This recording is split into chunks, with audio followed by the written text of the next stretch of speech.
Hello. Hey, Cutter, we're just about to get started. Hey, everyone, welcome back to the Pangburn Hangout. It's Dal Tuesday. Are ideas real? What does it mean to exist? We're going down the rabbit hole today, so strap in.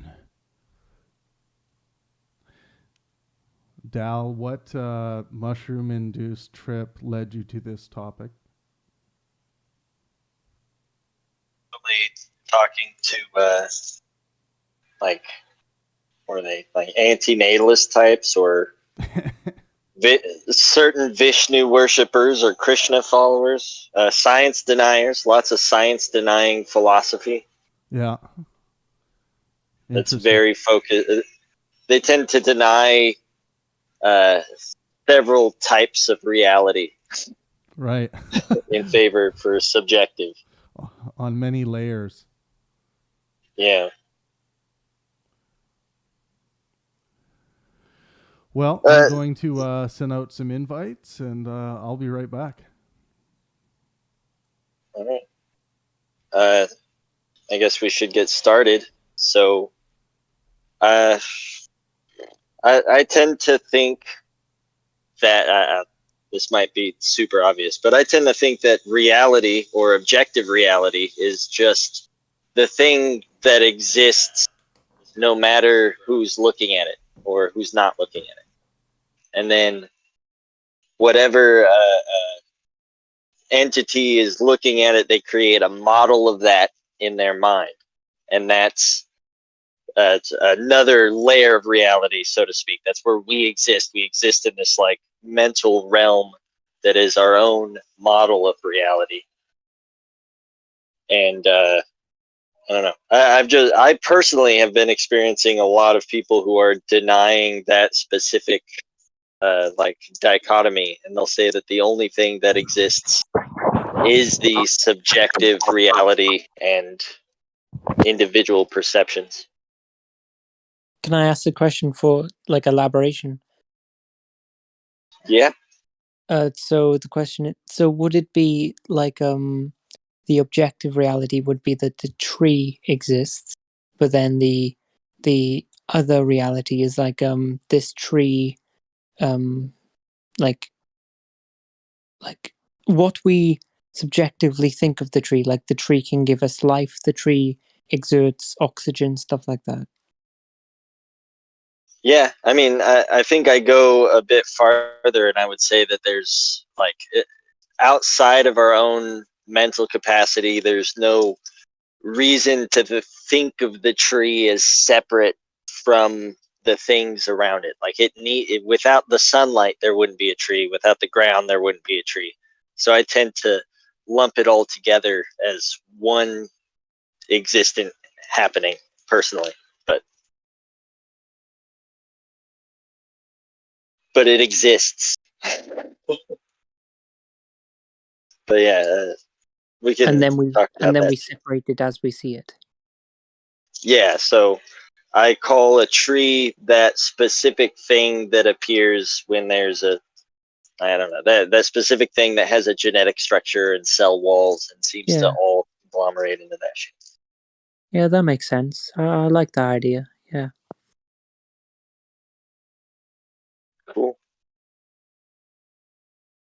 Cool. We need someone to disagree now, though.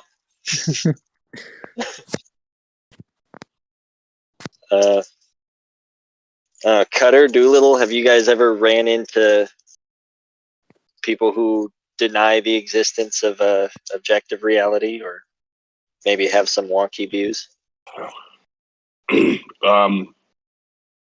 can say that I run into these people all the time, that they think everything is subjective, and especially when you start talking about morality.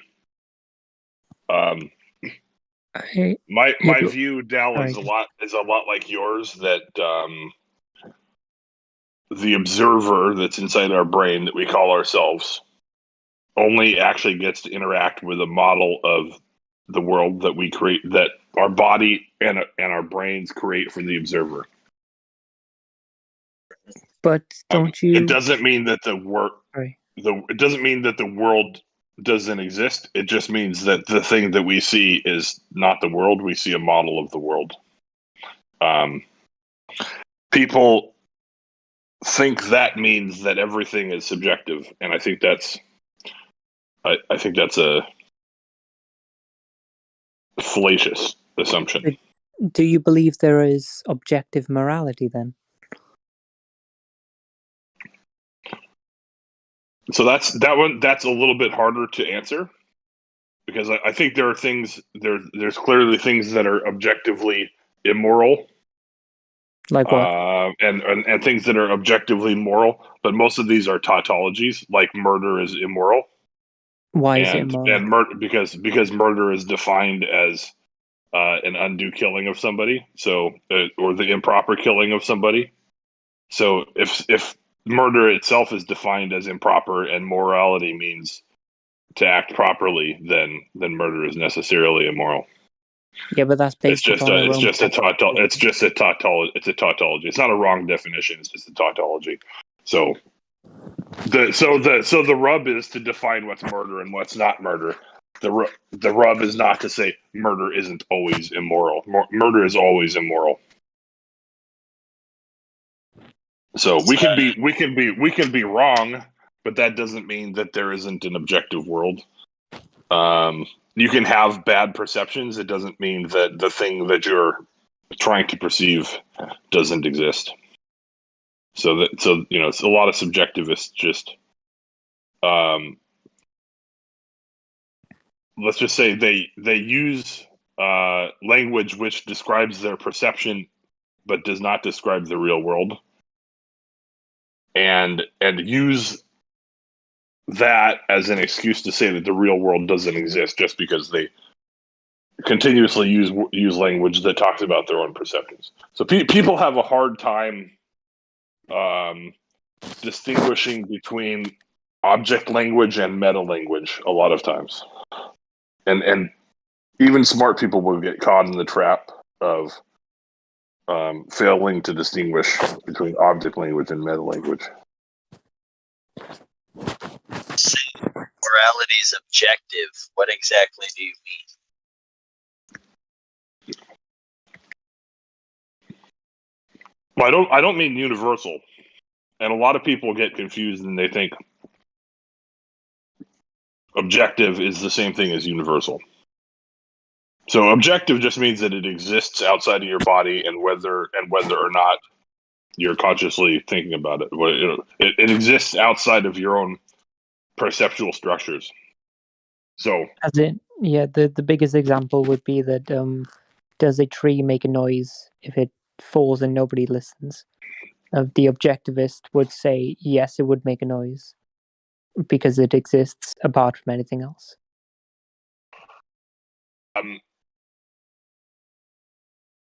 No, I think the word noise is why people get muddied.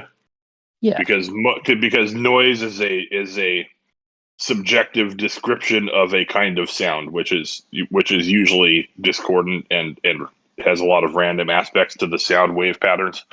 But if you're talking about language which describes what happens in the physical world, which you could talk about pressure waves in the air. Yeah, vibrates. Does the tree create vibrations and or pressure waves in the air if there's nobody there to hear it? Yes, it does. Does it create a sound?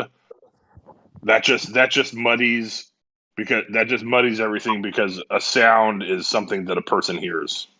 So if there's nobody to hear it, then there's no sound. Or some people would interpret it that way. That you can't, if there's not an interpreter, then you can't tell whether something is noise or music or sound. Does it count as sound because sound is a kind of message? Does it count as sound if there's no messenger and there's no one to receive the message? So to that language, there's a subjective element, but there's nothing subjective about the fact that pressure waves happen when trees fall.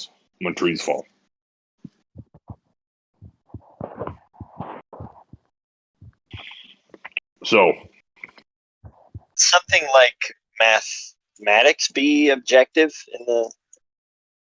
Like, I'm still trying to gauge what you mean by objective morality.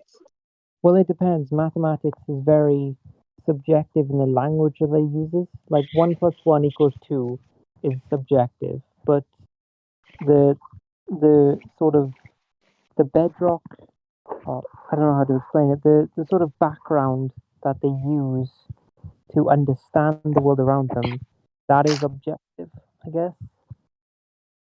No, 1 + 1 = 2 is not subjective. Well, the fact that we call it 1 + 1 = 2 is subjective, but the value that you get from those two different things would always add up to 2. Do you get what I mean? Well, I think it depends on how you define objective. Right. So like I said, objective is something that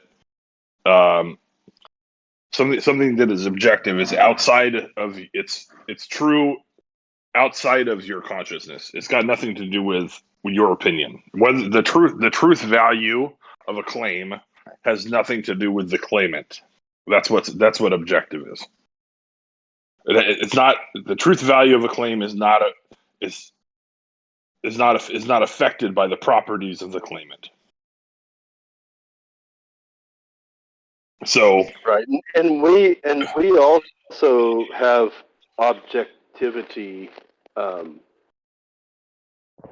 in consensus, right? Something can be objectively true is, the 1 + 1 = 2 is objectively true because we have agreed upon language, and it's true irrespective of someone's preference. Someone could say, well, I don't like that 1 + 1 = 2, and you say, well, I'm sorry that you don't like that, but it doesn't care whether you like it or not. right, exactly. We do that. We do this all the time, and I think a lot of people sort of maybe confuse or try to redefine what objectivity means, and especially when it comes to morality, that there isn't, you can't have an objective perspective without having a transcendent perspective. And so the word objective and the word transcendent become interchangeable in some of those conversations. And when it comes to the natural world, objective means something different. It doesn't mean transcendent. It just means what we have agreed upon. No, I disagree entirely with that description. I agree that could be used as sort of objective in our human standards. Like we objectively understand a something soft that we rest our head upon when we're going to sleep as a pillow, right? We could objectively claim that to be a pillow because we all understand it to be that, but it doesn't. When we take the humans out of it, nobody is going to sort of see that as a pillow. The descriptor would be very different.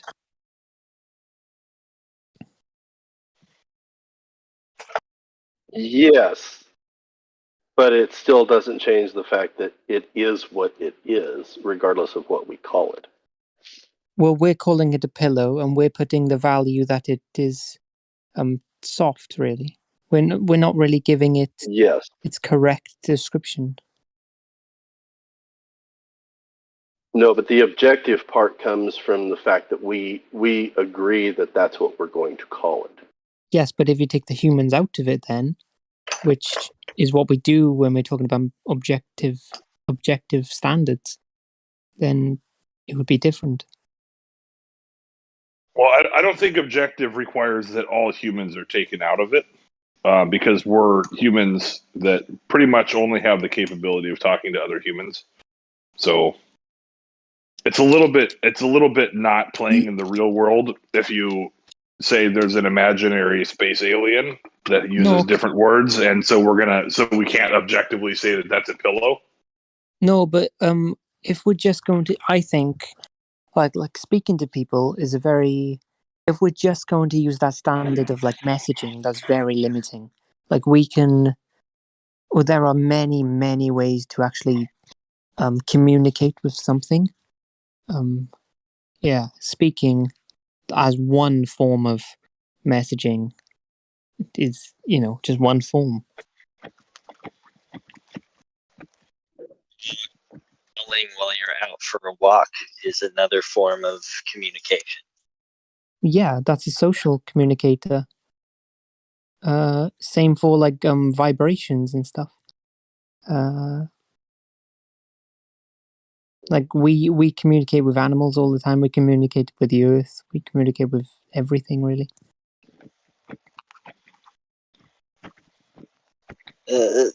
Depends on what we mean by communication, but this objective thing, like it seems like there are two objective layers. Like there's the layer that we agree upon to make stuff objective, and then there's the tree fell in the forest and it vibrated things perspective.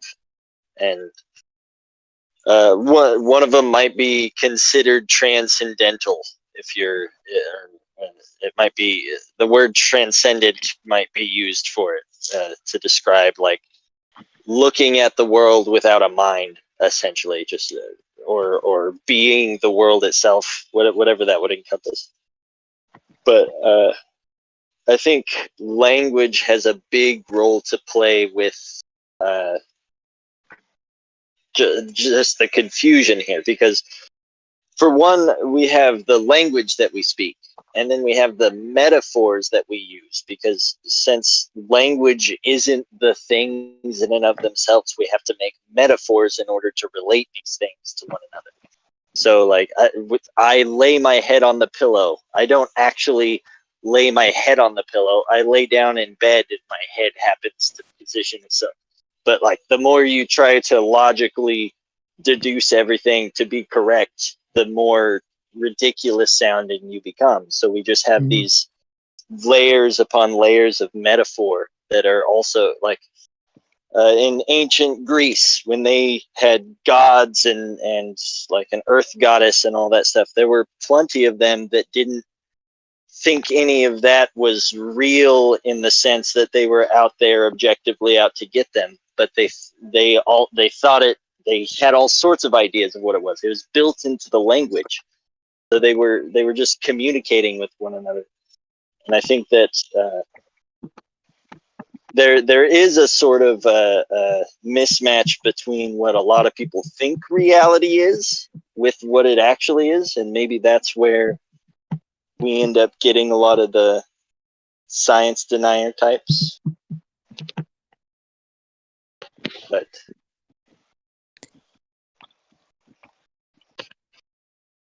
yeah, I think that's all I got for a second. I think the first question you asked was a little bit more interesting. Instead of just arguing about what's the definition of objective, but like how do you know whether something exists? Like, what does it mean to exist? Yeah. I think that's what you asked, right? Yeah. What does it mean? What does it mean for something to exist? So, like, even when I'm just thinking about my own self and my own body, I seem to have a feeling of continuity that goes all the way back to when I was born, and I'm hoping that stretches all the way until the moment when I die, where I feel like my body has some continuity. But with only a little bit of inspection, we can tell that most of the molecules in my body are not the same ones that were there when I was a child. They're almost all new molecules. Even if all the ones that were there when I was a child are still there, I have 4 times as many now because I weigh 4 times as much. I'm sure I have at least 4 times as many molecules. Probably most of the old ones got changed out too. It feels like my consciousness has been continuous, except for the few moments when, I suppose, if you fall asleep or and then your consciousness wakes up when you wake up, or if you're under anesthesia. But if you look at what a person's preference is objectively, and what their drives are, and you actually measure, what a person's preferences are by what they claim and what their behaviors are, that changes a lot from one moment to the next throughout their life as well. So there's almost, even though we have this strange feeling of continuity, there's almost no evidence that there is continuity between our consciousness from one moment to the next, or even materially in our body from one moment to the next. It's constantly changing and getting traded out with our environment. So do I exist? And like that, it's such a strange thing. I know I exist now, but is the I that I identify myself with the same as it was, the same I that I was 20 years ago, right?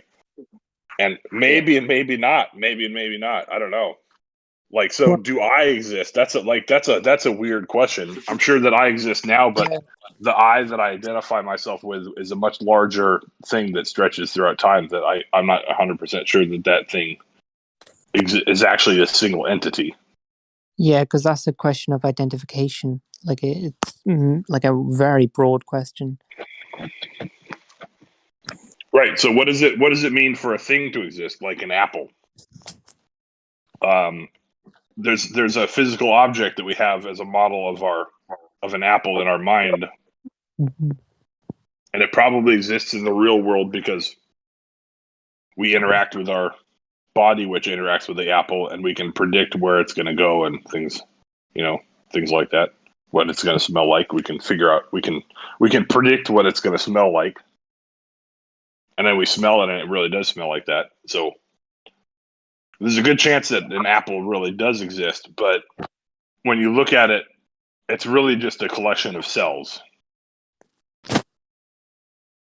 right? And so my question is, the one that I have a hard time answering, and I lean towards no, is does a category exist? So like, one of the things that people say exists, or they act like it exists, is a society. So objectively or subjectively, do you mean? I mean objectively. Uh, So does society exist? Like you exist, or like the goldfish on my table. Like the goldfish on my, that sounds weird. This is little goldfish snacks. I'm looking at these goldfish snacks. They exist. They sit on my table. They're in a bag. They taste yummy. I know what they're going to taste like. But does the construct of something like society, where what is that? That's just it's something that you imagine to model the collective action of a bunch of things that are actually not really all that closely related. so I would describe it like this. I would say a society as a concept is the exact same as the concept of the snack, the goldfish snacks. So the goldfish snacks are a collection of cells, or a collection of different things that make up an item, right? And they make up what we call a goldfish snack. And then a society is merely something, an item which we can observe, which then makes up the concept of a society. It's just a collective state of being, really. Same as the goldfish snacks. But a goldfish snack, almost everybody can agree which of the things in a bag is a goldfish snack and which one is not, and do they all belong in the bag? And the bag is a physical object in the real objective world that can either be sealed or not sealed, and everyone knows that that's a bag of goldfish. Not 1,000 But years. a society is a construct that you created in your own mind, that you probably don't agree with the people around you on what constitutes society. But 1,000 years ago, they might have called that something radically different. The goldfish snack. It might have been the same concept of what it is. They might have observed the same thing, but they would call it something really different. Like they would observe what a society is, but they'd call it something very different. I think they'd all have the same standard of what they'd call a society, though. Well, so anyway, I think there are some constructs that exist, and there's some that don't. So the me, my body, I'm a human being. Human beings exist because I can go objectively because I can go to any human being. Unfortunately, I'm talking about human beings defining other human beings, but I can go to any human being and say, is that thing a human being? And almost all of them are going to agree 100% almost 100% of the time. And the ones that don't, we consider broken. But if you're talking about a society, with rare exceptions, everyone is going to draw the boundaries around that collective thing in different places, and they're going to place different weights on whether an individual agent within that collection of meandering people is part of the society, or whether they're not part of the society, or is the society what determines what the people inside it do, or do the people inside it determine what society does? Just the way of model of that society is a group of things that you use as an internal tool to model what things that are not actually connected are going to do in relationship to one another, right? A bag of goldfish or a human being is like there's no question that that's a human being, and everyone that looks at it is going to look at it the same way. I do understand. And with a goldfish, the same thing. You can break it down into smaller pieces, but anyone that looks at that one piece is going to be like, oh yeah, that's a goldfish. If I said, okay, I'm looking at America as a whole, is that a society? Someone else might look at it and say, well, there's 50 states, and each of the 50 states has 400 different churches in it, and each of those churches is actually the unit of how people decide they're going to interact with one another. I do agree, and I think it's just so when we're talking about a human being in society, so you can be very specific or you can be very broad, right? So when you're talking about a human being, when you say what is a human being, you could just say, oh, it's a collection of cells set up in this like formulated way, or you could say like a human being is, say you're there, a hippie, say, a human being is nice, they're caring, they're stuff of that sort. It can be also very broad, and then you can have lots of different answers from many different people. It's the same for society, but that's just a very broad definition, I guess, or concept. Yeah, I think you're conflating data. You're conflating object data and metadata. So when you're talking about, well, a human being is compassionate and you're talking about some idealistic characteristics that most human beings should have. Yeah, that right.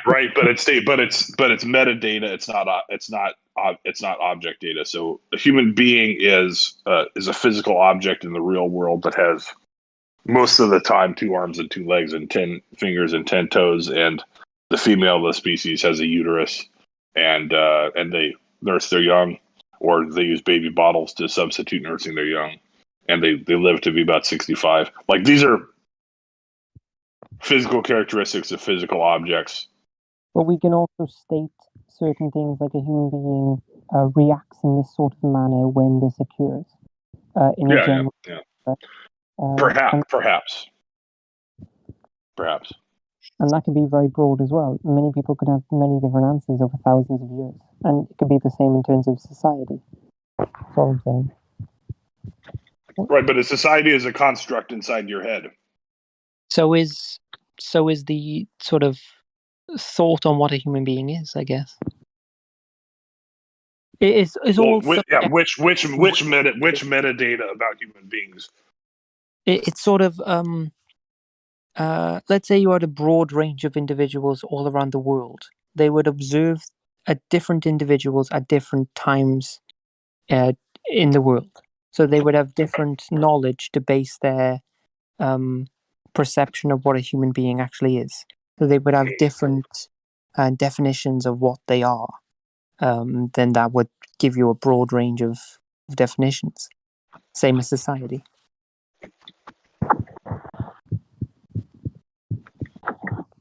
Right, but if you're talking about any one human being at any given time, right? Any observer could point at that thing and say that's a human being. And the human being starts here and it ends there. Right? So just because you can go to a different time and place and a different person would point at a different object and say that is also a human being, it doesn't mean that the one that's here now doesn't exist or that it's just a construct. But you're also putting like a okay. I think what I'm getting lost is so I think when a person is observing a human being, they then observe what that human being looks like, and then rattling off a bunch of descriptors. Like they have 2 legs, they have 2 arms, they have 2 eyes, and all that. And then somebody comes Those are along and says, properties of human beings. yes, and then Yeah. somebody comes along and tells them this is the description of a full human being, and then they say, okay, this is my category for human being that for when I observe it next. And then the same person can go to a crowd of say 100 people and rattle off a bunch of description of what they observe. They collectively associate in a social way. They institute political policy to help themselves thrive. Sure. And then somebody comes along and says, "This is the description for society." And then, yeah.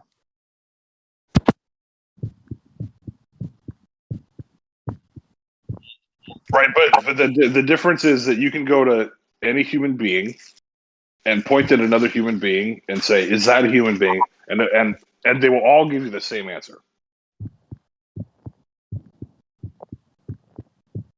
And the same is not true with society, because a society is a model that you construct in your own head to describe a collection of things that are not actually associated. I don't know though. Like, what would you? That are not actually necessarily associated. I don't know though. What would you define a society as being then? Right. I don't define a society as being. That's where the disconnect is. Well, how would you have a description of what a society is though, right? Yeah, I suppose. Yeah. So, what is your description? It's the collective behavior of people. I suppose that's the best way I can put it. Yeah, so that's how I would describe it too. So the person would observe that sort of collective association of individuals within like a certain area, and then say that is a society. I do understand your point. Yeah, I do understand, but I don't know. Earlier you said math, like math exists, right? Yeah. So if math exists and we can say identify hallmarks of the actions of a society, we can look at a road and be like, okay, yeah, that's the work, probably the work of a society, and we can and we're willing to recognize that something is as disconnected from us as mathematics is real, then I think that society is more real than, say, the number one, in my opinion.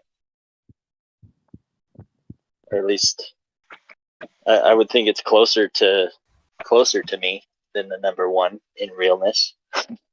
If I may, Plato once wrote about his theory of ideas in the Republic, and his theory was that ideas are the only things that are fundamentally real, and that there can be instances of individual ideas.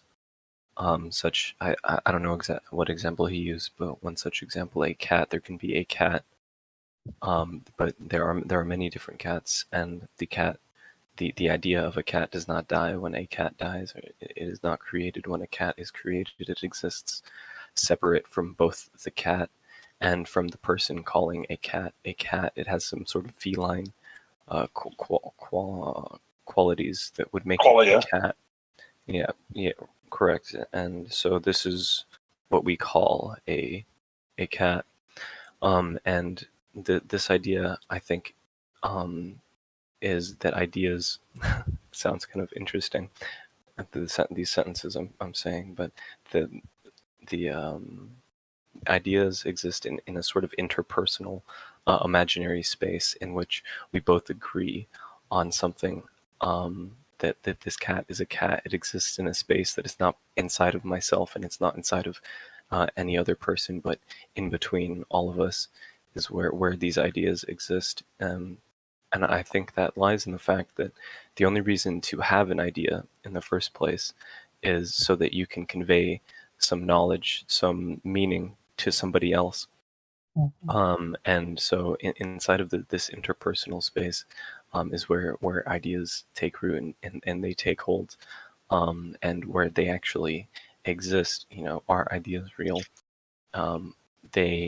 There may be specific instances of an idea being real, but the idea is not something physical or tangible in a real sense, but it is still very much real in that it is how we convey information, and only through what we can agree on is how we can communicate. An example of this, one of my favorite conceptual art pieces, is called 1 and 3 Chairs by Joseph Kosuth. It's a literal physical chair sitting against the wall, and then there's an image of a chair against the wall, and then there's the definition of a chair printed next to it. So what I think the idea that you're trying to convey with that artwork is to ask the observer what they really consider a chair to be, an actual physical instance of a chair, the definition of a chair, or maybe the visual qualities of our actual sensory interpretations of the chair, I think. And all three are related clearly. They're the same chair, just in different forms. And so I think that you can say that ideas are both real and non-real, and that there might be a breakdown in the sophistication of the English language at this point. Yeah, here's another conundrum. Is a computer program real? Because you can interact with a computer and make a computer program, but what is it really? But a description of a configuration of bits on a hard drive or in RAM or wherever the computer program exists, and it doesn't exist outside of the hardware. It is merely a description of the physical configuration of. Yeah, but neither do we, do we? Like, you can use the same description that you just said in terms of human beings. Like, we do not exist independently from the sun. Oh, sorry, you broke up a little bit. Can you say that again? Oh, sorry. But you can say the same about human beings. Like, we do not exist independently from the sun. Independently from the sun. We're a collective of we're a collection of cells which do not exist independently from, say, like the grass beneath us or the gas in the sky or the sun. No, that's not. Yeah, no, that's not what I'm getting at with the computer analogy at all. It's the the thing that exists in a computer program are a bunch of tiny magnets that are aligned one way or another. Mm-hmm. Those magnets existed before the computer program. And when the computer program is written on those magnets, they rearrange themselves, but none of them cease to exist, and there are no new magnets created. And then when the computer program is erased, or when it's in the middle of being executed, there are still no new magnets created or destroyed. And then when the computer program is erased from that hard drive, it's back in the original configuration that it was, or in some random configuration. So the computer program itself is a description of the configuration of something that does exist. Mm-hmm. So giving the attribution of existing to the computer program is, to me, is a stretch on the word exist. Now, I know people do. I know we have to talk about it like it exists, but it's kind of like saying that a pink rhinoceros exists because you're thinking of one. Now, a pink rhinoceros could be described as could be a description of the way that the neurons in your brain are arranged at the moment when I said that, and you pictured a pink rhinoceros. But there's no pink rhinoceros in the real world. All the neurons in your brain exist, and the mechanism to make you visualize things exists in a way. But the pink rhinoceros, I think almost anybody that's sane would say there's no such thing as a pink rhinoceros. Those don't exist, even though you just visualized one, and that's not much different than a computer program. Conway's Game of Life can do a good illustration here. It's basically this old game made by a guy named Conway, and you have a bunch of black and white squares, and they all follow certain rules. And like if there's 3 black squares next to a white square, it'll turn black, or whatever the rules are.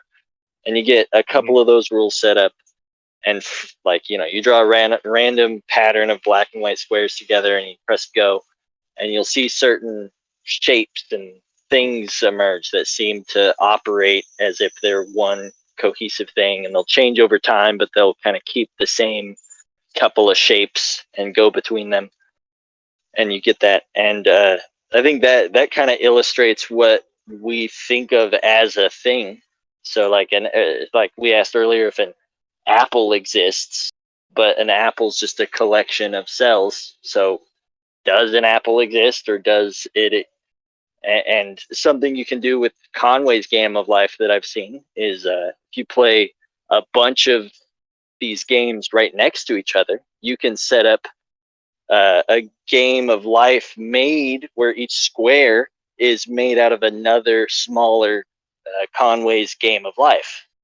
So like you zoom way out and you have these entities that are interacting with each other, and then you zoom into a square and you see a whole nother world of these entities interacting with each other.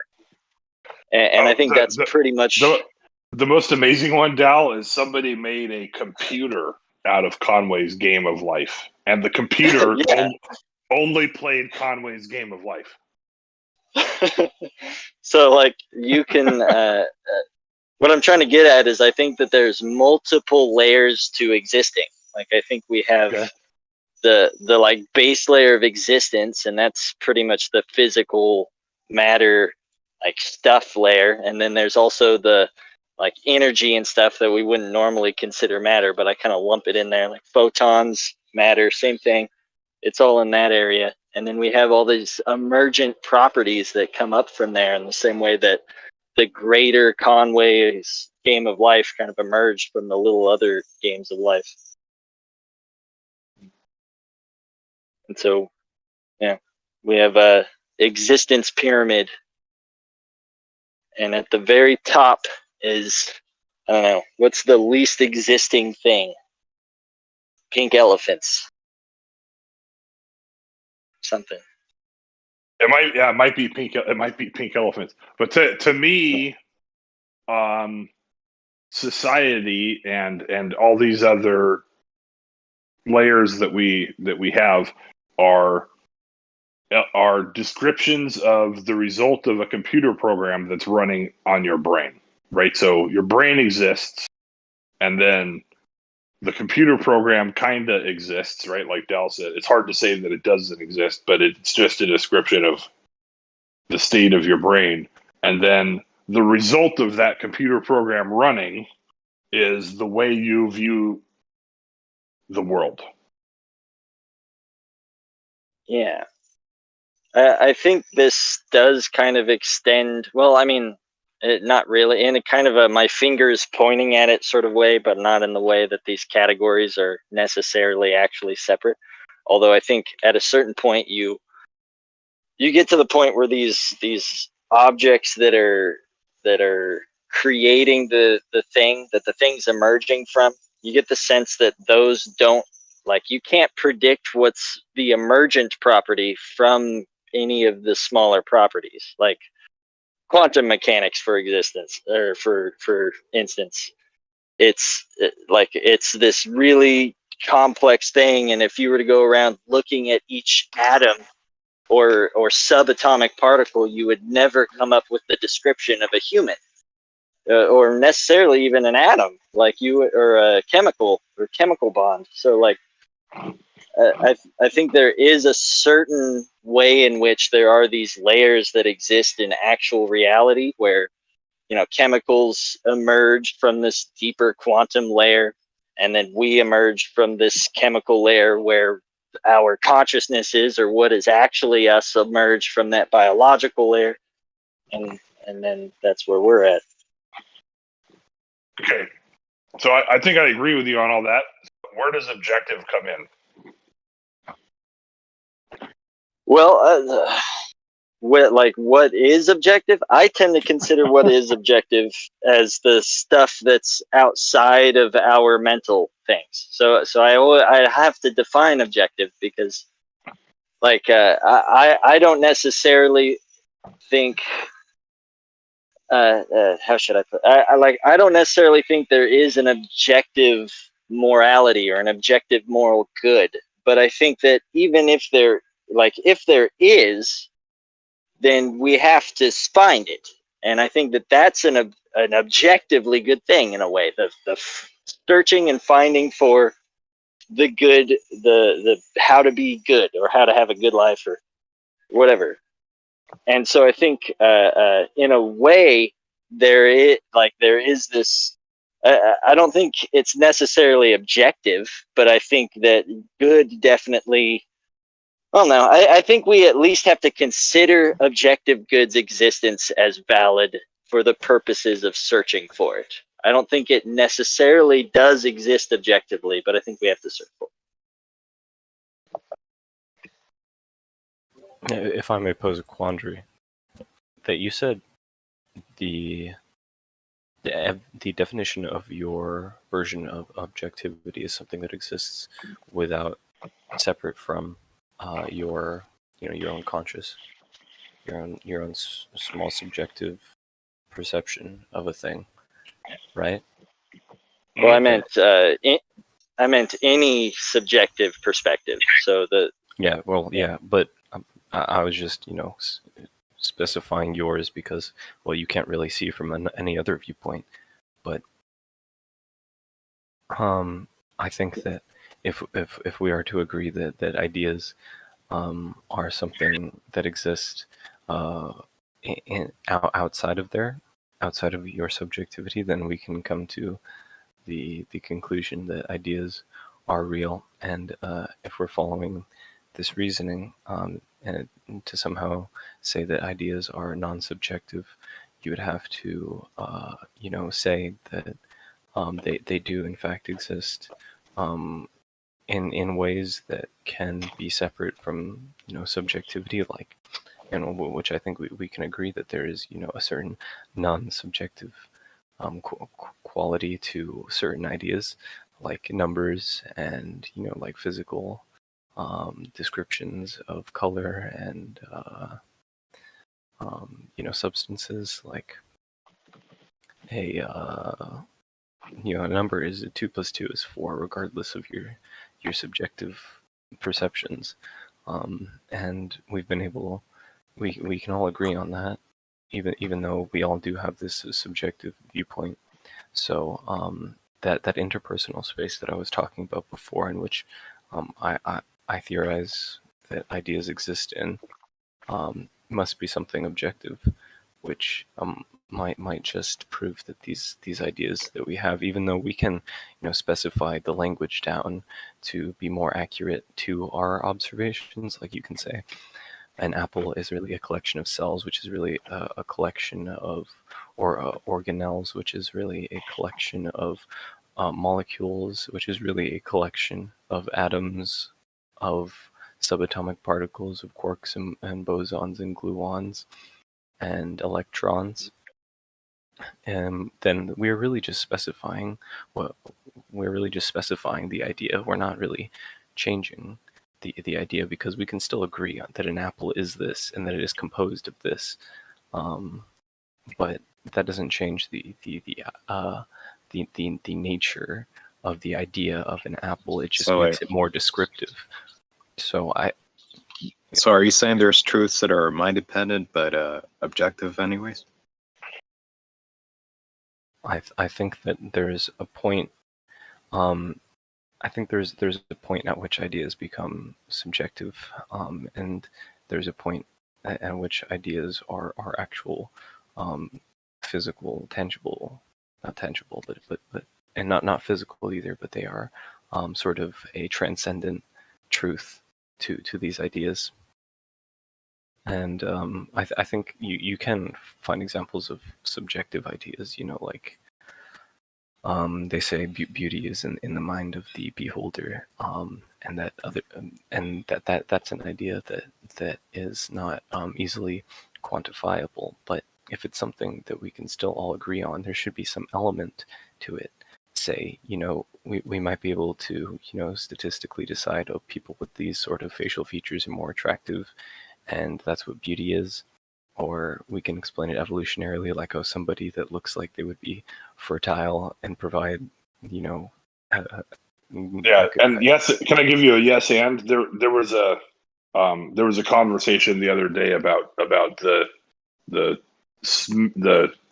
attractiveness of a flower or the sweetness of a fruit, and whether a flower is attractive or not actually determines whether it attracts pollinating insects and or larger animals to cultivate them. Fruits are sweet objectively based on whether a monkey. What does it mean for it? What does it mean for it to be attractive, though? I mean, right. So yeah. So you can let me finish. So a fruit is sweet, is objectively sweet in that it attracts a monkey or a human ape up the tree to grab it to eat it. And to be sweet, objectively, it means that it fires off certain neurons in your taste buds, which stimulate a part of your brain that tells you that it's good food. And even if you don't know these facts, you can tell that a fruit is sweet enough in that, or tastes good enough in that, monkeys do go after it, and they spread the seeds far and wide through their feces, and the trees grow and thrive. And you can tell that a flower is beautiful because it attracts enough bees to pollinate it, and the species continue to propagate. Right. So there are objective things that you can measure. Even in the case of beauty, you could say if you got some bastard flower, and it was out in your it was out in your yard, and no bees would go near it because it just didn't do the thing that attracted the bees, you could say that flower is objectively not very attractive, right? yeah. And the genetically engineered corn flowers that we get now are objectively unattractive because people have to go and manually pollinate corn now. I think taking this back to like a little bit mathematical, I think beauty is one of those things that like our interpretation, when we see something and we think it's beautiful, I don't think that that's objective necessarily. But I do think that our brains are doing some math. They're looking at the greenery or the certain shape or something like that. And they're looking for a conducive environment for human life, perhaps, or something. We have this beauty metric that our minds do, and we're kind of subject to it. And so, and a bee would have a different beauty metric. So we might look at a flower and say that's beautiful, but the bee might not like that flower. The bee might look at that flower and see like, oh, okay, its UV colors aren't bright enough. That means it's not getting enough nutrients and not producing nectar or whatever. So I'll skip it for all these more healthy looking flowers over here. But I do think there is an objective aspect to beauty. I just don't think that we have access to it. And the same would probably go with most things. Like I think pie is one of those few things that exist in nature that we've figured out, and we kind of know, okay, the ratio between a curve, if you assume it goes into a perfect circle, the ratio between the circumference and the radius will always be the same thing. And do you think that other constants are also sort of truths that exist in nature? Like for example, the gravitational constant, big G, that physicists use to determine gravity between different bodies. Do you think it's up the same level that the ratio between the circumference of a circle and its diameter is? No.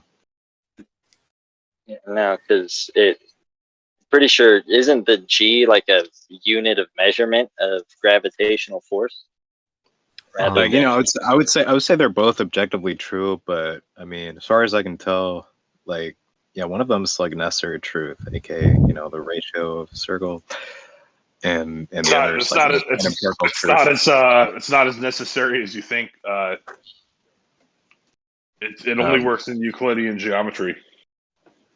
That's fair enough. Like, in Euclidean geometry, a circle, it's gonna.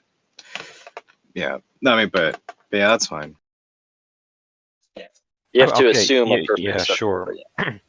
In the two-dimensional planar math, that was a weird noise. Then we need this number, this ratio, which is defined, to be irrational and other things, but that is something more imaginative, I think, than the actual physical physical, because I mean the physical constants like the dynamic constant or electromagnetic constant, also the equations are very similar between the attractive and repulsive forces between two electrically charged bodies, and the attraction force between two massive bodies containing mass, and they're both modified by the same, not by the same, but they're both modified by their own respective constant to give us the actual numerical answer to, you have this much mass in this measurement and this much distance in this measurement, then in ratio to this constant is what you have the force, which is the force is just acceleration and mass. So and that's also just distance and time and mass. So what makes the imaginary constant that we've created any more real or more truthful than though we have abstractly created these number systems to include time and distance and mass, what makes that ratio there, which could be any number depending on our different measurements, but that ratio still exists. Yeah, it seems to describe a property of the physical universe, right? Yeah. Right, exactly. And so, is that any real? I mean, I don't know. I don't want to put words in your mouth, but it sounded like you were saying that it was not as evident as the circles. You know, the ratio between. No, What I pi didn't is. say that. You know, so these are all examples of truths that are just empirical, objective, transcendent truths.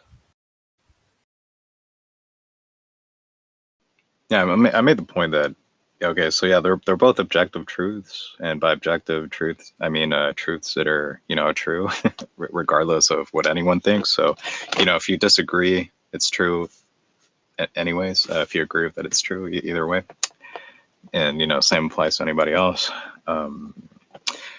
But yeah, there's like truths that are like logically necessary, like in the sense that they have to be true. Like if you try to contradict them, if you try to say they're false, it leads to like a contradiction. And then there's stuff that happens to be true objectively, but it didn't have to be true. Like things could have been differently. But that's what I was saying.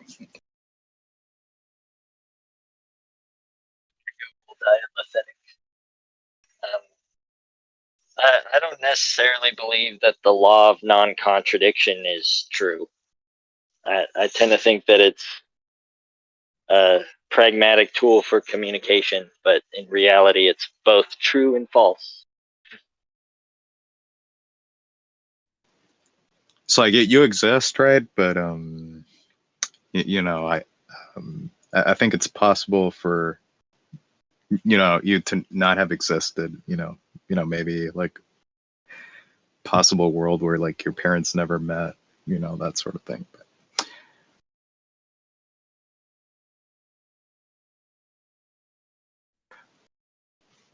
But yeah. Yeah, okay, so you said you don't believe the law of non-contradiction is necessarily true. Yeah.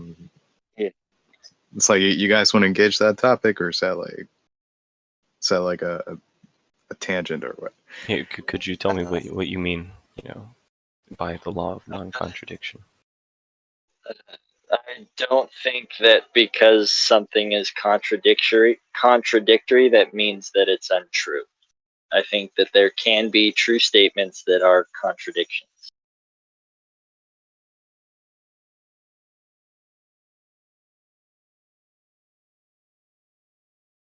Unfortunately, I don't really have any examples, but I do think that we just kind of assume it's impossible, and if we do come across something seemingly contradictory, we generally just name. Like I guess I tend to think that we name two. Yeah, you want to get in there, Doolittle? Yeah, I want to. I mean, we've been talking about this a lot, and I think I might have come to like a little bit of enlightenment on the subject.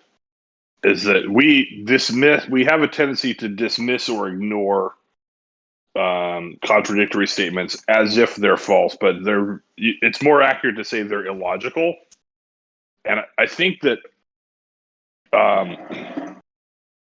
logic is important because it's a way to communicate from one human brain to another human brain. And we've also made machines that use logic that we can easily program with human brains because they use the same physical, essentially, logic is the firmware of the human brain. Let's just put it that way. So if we hear something that's illogical, it doesn't make your brain do what the programmer thought it was trying to make your brain do. So when I say a word or when I make a statement that's logical, it creates a thought in your mind. Like you hear my words, it creates a thought in your mind. The thought in your mind is the brain state that matches my brain state, and then when your brain state matches mine, then we're communicating, right? You're imagining the thing that I asked you to imagine. If you say something that's illogical, it doesn't work with. It doesn't make the hardware in your brain do anything. right? So all these dialetheisms do things like put your brain into loops that don't resolve themselves.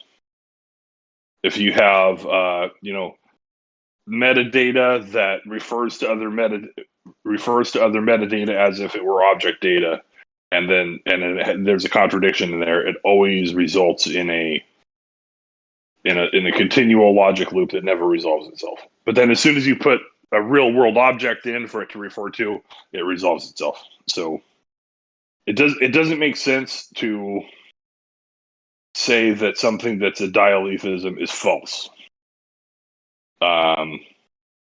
It's just illogical. So if I say something and I want your brain to go into a certain state, and that state is one that's going to do some sort of action or give you some sort of vision or let you understand what I'm going to do, like dialethisms aren't going to work because it's illogical. Your hardware can't run that software.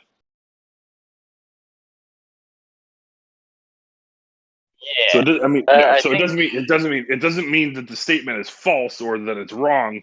It's just that it doesn't do anything useful in terms of communication. I think I agree with I agree with that for the most part. There might be it's definitely illogical because it's violating a law of logic. So definitionally, it's totally illogical. But it doesn't make it false, right?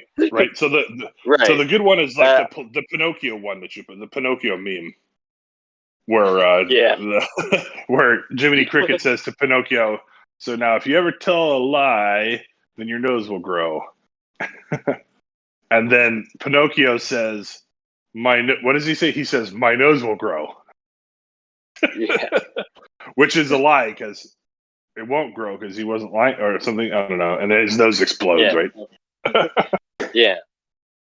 Yeah. That particular meme made me laugh because I was I tend to think dialetheism can exist in nature. I think there can be contradictions. I just think that when you look at it, you're not going to see a contradictory state. You would see one or the other.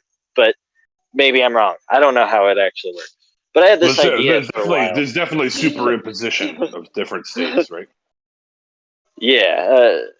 But it seems like every time we make a measurement, we have a definite, this was something that came in that brought me to bring up this topic tonight. But someone was bringing up quantum mechanics to say look, we've found that at a fundamental level, you can't measure the interaction between these things, everything. There's no base reality. It's just splitting off in multiple directions, and they're trying to make some argument that reality doesn't exist. And it's the same thing is true macro mechanically. If you're out in space and there's two planets colliding and someone else is looking at that same object, they're going to see them collide at two different times in two different spots, depending on where they are relative to these two bodies interacting. Oh, it doesn't have to be planets. And how fast they're going. Yeah, and how fast they're going. And how fast they're going too. Yeah. Yeah. The weirdest paradox is the barn. The weirdest paradox to me is the barn paradox, where if you're running at close to the speed of light with a pole vaulting pole that's precisely 10 meters long, okay, and you run into a barn that is 10 meters long. Sorry, 9 meters long. You run into a barn that's 9 meters long. You can fit in the barn.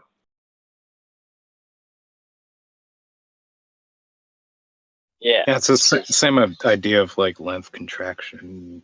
Yeah. So it all makes sense if you draw it out right with the right axes and stuff like that, like you did in quantum mechanics class. But it doesn't really make any sense that a guy could be running with a 10-meter pole and fit into a 9-meter barn. But then when he stops, then the pole pops out the back. Like the way they resolve or like those like apparent contradictions, is to say that, well, like space, length, time are like relative to like the quote observer, you know. Yeah. So they're like sense, different frames of reference, right? That's what they would say. Yeah. But it makes think more our sense. It makes more sense that the signal of you hitting the front of the barn doesn't reach the back of the pole until you see what I'm saying? It doesn't get to the back. It doesn't get to the back of the pole until you slow down. I think our intuitions about physical interactions are largely based, on doing things that have no relativistic frame of reference. Like Yeah, exactly. When you're just walking around, we don't have the physical and neurological faculties to really properly visualize, to create a metaphor inside of our heads for relativistic reality, because we don't have any actual natural. We never had any natural obligations to doing it. You might see, if we did have some sort of natural obligation to understand relativistic physics, then across our entire society, then you might see, our evolution creating our brains with the hardware so that we can actually properly physically visualize those things. But as it seems, we are woefully ill-equipped for the actual sophistication of the natural laws. Yeah, I mean, you're exactly right. We're ill-equipped to make sense of anything that we haven't encountered in our world. That you have to go through a lot of exercises to encounter that in some kind of mental space that's entirely hypothetical, right? Yeah. So, are you, Doolittle, Dell, are you guys saying that there's like examples of like, contradictions in the, like, in the universe, basically, like, either like quantum mechanics or examples from relativity? Is that what you guys are saying, or am I misrepresenting you? So it's about how the laws of logic are assumed to be true, and we there is a school of logic, I think, that's it's called dialechyism, and it's the study of, or paraconsistent logic is really the term I should use, and it's basically the study of using logic without being constrained by the laws of logic that we use. And I just think it's criminally underfunded and deserves some attention. But I don't think that we've actually found a contradiction. And maybe that's because when we do, we just name both sides of the contradiction something and move on, or maybe that's because there aren't any in the real world. I'm not sure. Or he claims that the investigator is wrong. Yeah, or whatever. Well, so basically the idea is that, the way that I frame it is that there may be a language that we can run on a computer other than the human brain, a computer that doesn't have the same hardware that the computer brain was, with ands ands and ors and exclusive ands and exclusive ors, and there's some logic language that a different kind of computer could run on, that we might be able to resolve weird things that happen with set theory that make math hard in some hyper theoretical situations. And it's going to be really hard to make things like quantum computers that require you to have something that's both on and off at the same time, and make sense of what's going on there, without having that kind of a language to write. It will be nice though that once that computer is developed, then it can tell us how to make the next computer. That's scary. Oh man, are we gonna go futurism already? I don't know. No, We haven't. that's Let's. actually a plot line from Hitchhiker's Guide to the Galaxy. They created a artificial intelligence, and it told them to create a more advanced artificial intelligence. Yeah. Which was it? Turned out to be the Earth. Yeah. We had Scott's in here. We haven't heard from Scott about what does he think about what does it mean to exist. Is that what the original question was? Do you exist, Scott? Tell us. Are you even real? I don't think he's real. Yeah. Figment of our imaginations. Fig Newton of our imaginations. Where were So, we? how do you make a case for, something like the law of excluded metal being false? That is rational. Like, would you have to appeal to like a paraconsistent logic or a dialetheism? Yeah, I mean those are the I don't really pertain that the logical what is it? The classical logic is incorrect. I think it's just one tool. I think it's one part of logic, and we've kind of caged ourselves in. So, and I think things like dialetheism or paraconsistent logic are starting to explore outside of that. And dialetheism, I think, gets rid of the law of non-contradiction, and then there's like modal logic, which gets rid of the excluded middle.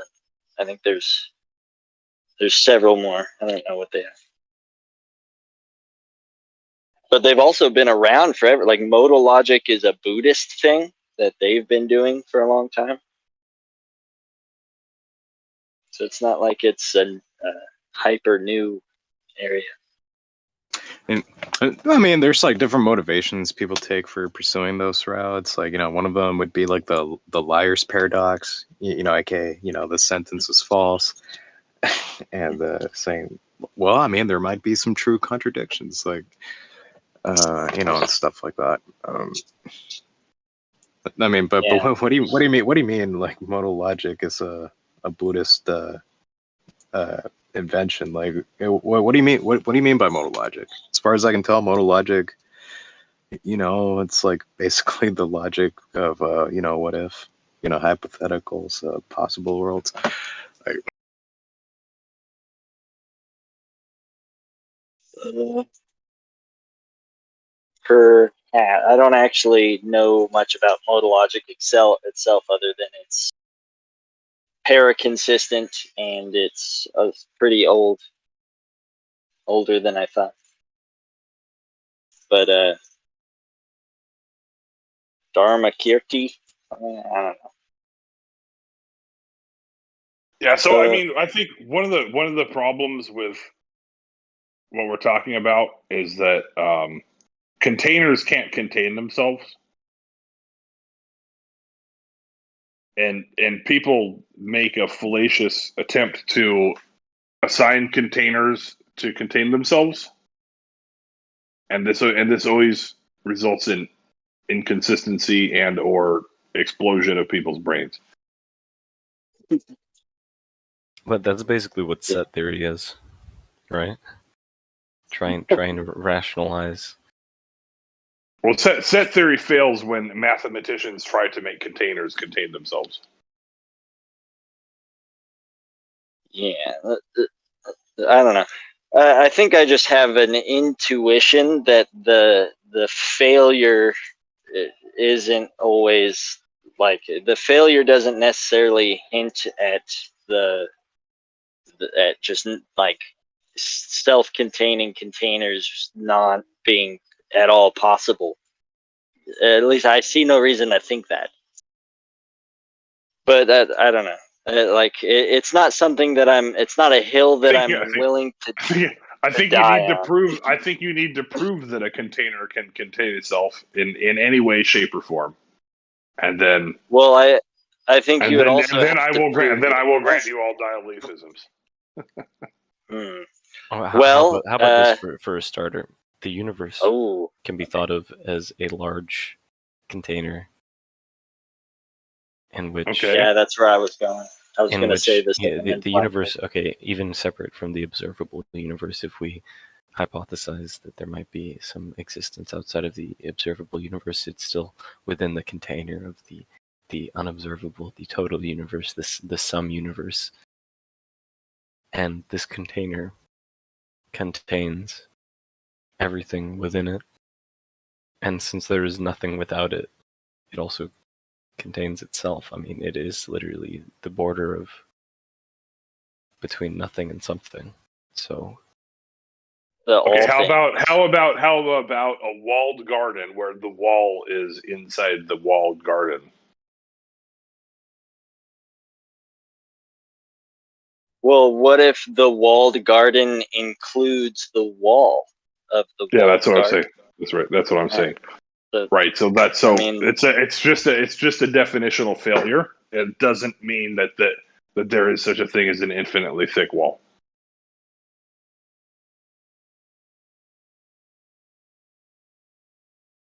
So I mean, it's okay. It's okay to have it. It's okay to admit that there's a definitional failure.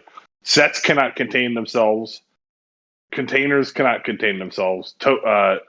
Everything in the real world has at least a 1 Planck length thickness, and so therefore, the largest thing that anything can contain, if it's real in the real universe, is 1 Planck length less in length, 1 Planck length less in width, and 1 Planck length less in height. And otherwise, the container cannot contain it because it's bigger than the container. first of all, we don't argument. Right, from that argument, if there was a minimal, there was a maximum resolution, a minimal quantization that you could split up the universe into, I'm not sure that we've actually empirically proven the Planck length.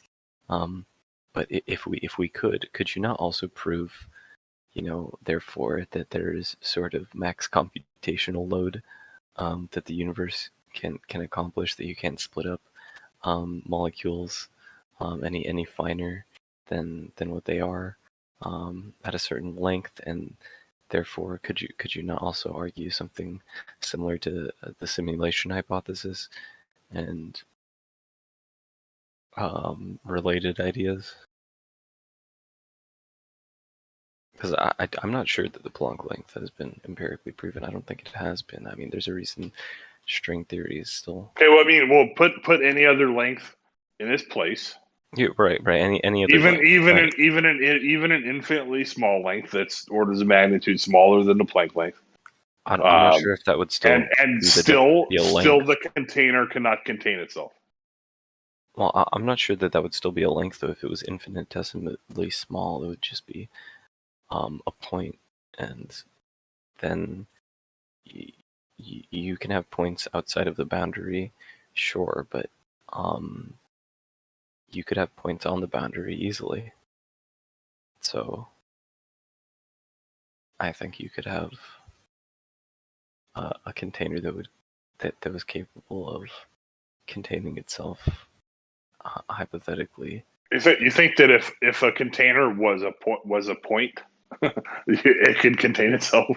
Is that what you're saying? Is that where you're going? Yeah, I guess so. Yeah, a point. Yeah. With a point on top of it. So in your imagination, you can imagine a point with a point on top of it, and you're calling that a containment, which kind of violates the whole idea of containment. Okay, well, if we're talking about like actual Tupperware containers, then sure, it's not the same kind of containment. But if we just think about like physical coexistence, I mean, a sort of mutually. So you're talking about two objects occupying exactly the same space. Yeah, well, that's what a container, I think, is more metaphysically than just like thinking of an actual physical container, just like a container. I know. I'm talking about the real world. So The problem, what I'm saying, the problem is that mathematicians imagine metaphysical containers that can contain themselves, and that doesn't actually happen. And so it doesn't mean that you can't imagine that there are two containers or there's a container that contains itself. Sure, you can imagine that, but it breaks set theory, and it can't work in the real world. So that's how I know that though it's your imagination, it's wrong. I think I don't have to worry about containers that can contain themselves. I think I might need to start writing my own set theory if that's the case, because I don't know if I agree with that. I agree with the end of Doolittle's statement that I don't think we have to worry about it a whole lot. But I think it's like the Big Bang, for instance. Our theoretic models all break down when everything condenses into an infinitely dense point. Like maybe the dealing with self-reference and weird shit like this is how we solve those sorts of problems. I don't know, but I think it should be explored.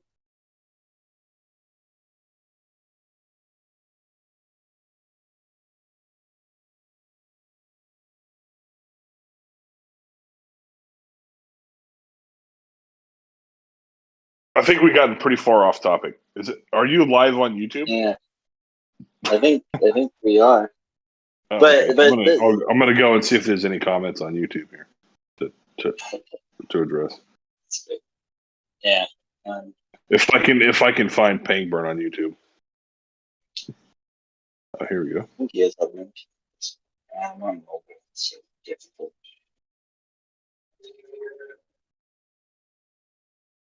Nivix. Hello, doctor. Nivix here. I understand. Okay, so when you say containers can't contain yourself. Can you hear? Yeah. No, I understand where doctor's coming from in containers not containing themselves. It's kind of like he's saying a person can't understand themselves more. It's kind of like you can't understand. You can't come to you can't understand. You can't. It's beyond you to understand yourself better. Like a human being. Human beings can't understand the mind better because it's beyond them.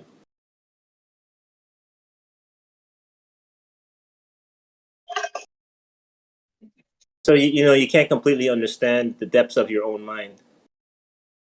Well, I think that's true for humans, or at least evolved minds. It's something that's very complex to get it to where it was, where it's just beyond you to explain yourself.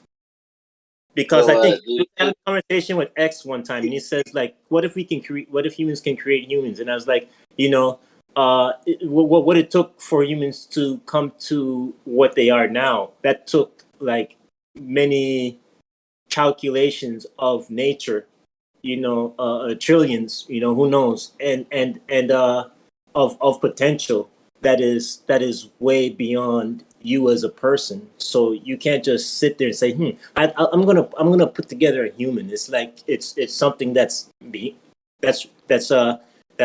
just way beyond you. I don't know if that would be possible. Like if a human being could think of, I know how to put together a human and actually go through the complex process of doing that. But that's something that took many variables of cause and effect of nature to get of a long time frame of evolution to get to that. So to do something like that is beyond you. So you cannot fully comprehend yourself. I think that's what doctor's coming from. But I want to ask doctor a question. Doctor, with the virus of it coming out in a time where it would be too beyond humans' capability of figuring out how to overcome it and conquer it and deal with it. Why now? I mean, like, that's something that couldn't be overtaken in the past, like in a caveman era, or whatever, Renaissance. It's something that couldn't be overtaken in the past because that would just be too beyond human beings' capability. But we're able to do that now. Why is that the case now compared to the past? Because it kind of goes to your question of contain. A container can't contain itself, right? I'm not sure about that question. I think you might need to rephrase it. Yeah, I'm having a hard I'm saying, time understanding. when you talk about container not being able to contain itself, how I'm interpreting that is that, like, you wouldn't completely understand the complications of yourself as a human. Like, hypothetically, you wouldn't necessarily be able to create another human because that was something that was very complex and it happened over millions of years in cause and effect of nature. And we're trying to go to the depths of understanding that it's just too beyond you. In where I'm getting, in what I'm taking from, you're saying a container cannot contain itself. And where, like, the human mind and the body is just too beyond us to fully comprehend. But there are things in the past that was beyond humans, that was too beyond them, like a virus in coming up with a vaccine. That would be like that would be way in the past. But now, things that are very complex that would have wiped out humanity in the past, we came up with cures and overcame it. So, okay, yeah, I think things all that three was of us beyond things that would maybe container can contain itself. Yeah, I think the three of us have a different fundamental definition of container. Oh, okay, I got a wrong interpretation. Okay, sorry about that. No, it's not an incorrect interpretation. I think. I mean, you're right in drawing the analogy of a human body. Because I thought if container you, contain itself was like things are just beyond you. You can't overcome them because you try to self-reflect on trying to understand things that are beyond you, like the mind or the human body and how it came to be. Right. It's just not possible. So don't even bother to waste your time. But so I use an example of something being very complex in the past, where you'd have like a virus that was wiping out people and killing them. Right, and we didn't know about any natural immune defense or anything. But we evolved in a way in where we could come up with genetic engineering in creating antibodies to fight viruses. All right, I see this comment. You never fully understand yourself. So it's something. Changing. So something that was too complex in it being beyond us in the past. They're medicines and cures that we end up over time coming up with cures to take it out. Well, first of all, I agree with your analogy of the human body, that you can't comprehend a human mind from within a human mind, because fully. Because that would be, it wouldn't make sense. You wouldn't be able to physically create the patterns of your own mind to replicate the patterns that are already because that took within your own nature mind. a long time to come to come to. Yeah, not even because of how long it took nature, or because of any of the or because of any details like that. I think because just naturally the way that you think about things, is that you're firing these little patterns in. Can I use a hypothetical? Like in your supercomputers brain. or quantum computers, we have we can speed up calculations that would take maybe hundreds of years to figure out. So I don't know. Hypothetically, I mean, like, yeah. Well, I think that we just build a machine that could maybe, I don't know, create a person hypothetically. I think a map might be a good metaphor here. You can't create a map the map is always just a abstract representation, because a more accurate map, say if that map was within that map, it would become if the map was somewhere within the bounds that the map was trying to draw, and you actually drew out every single detail, then you get infinite recursion. And in the past, predicting the weather would be absurd, but we have a lot of computer models that make predictions that are pretty accurate and where it would land. Yeah, but they're not. But they're still not perfect, right? Exactly. Yeah. Okay. And so one of the things that I hypothesize is that a computer model that can perfectly accurately predict where a hurricane is going to land would be the size of the Earth.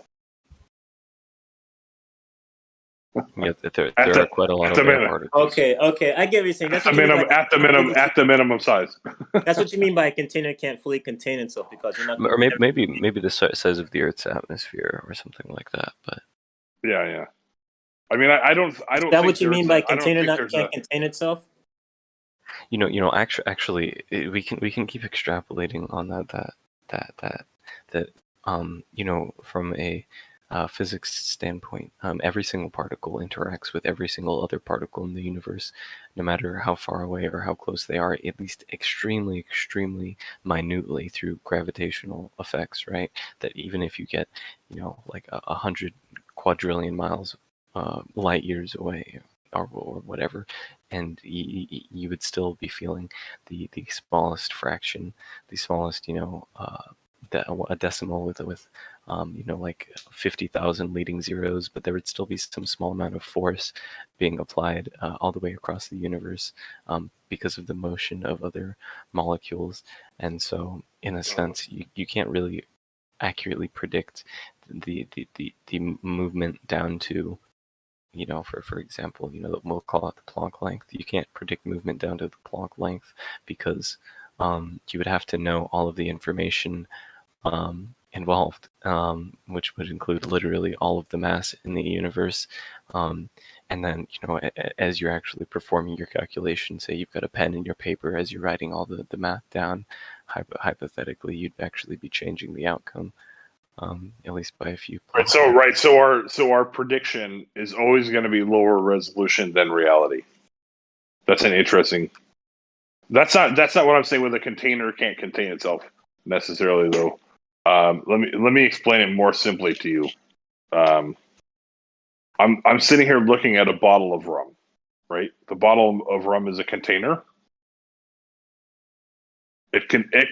My bottle of rum can contain rum.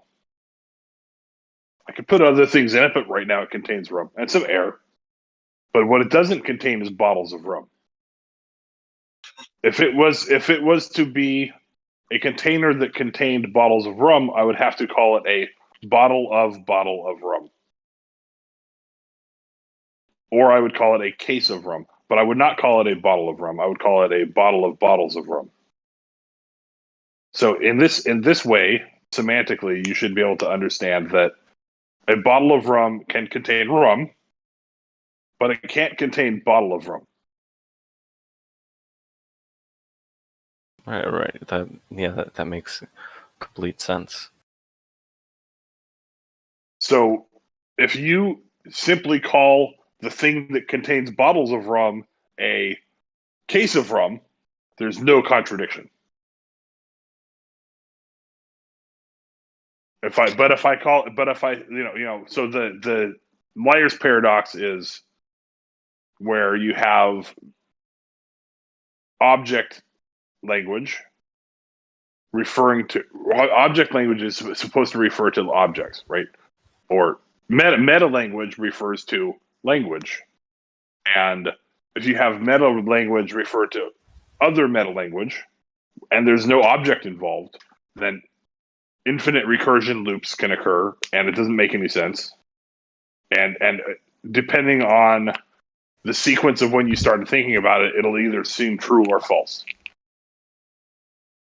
Yeah, so it's true that semantically we can't have, in our general everyday language, you're right that we cannot have containers that don't contain themselves, but if I recall, that was just one specific example of your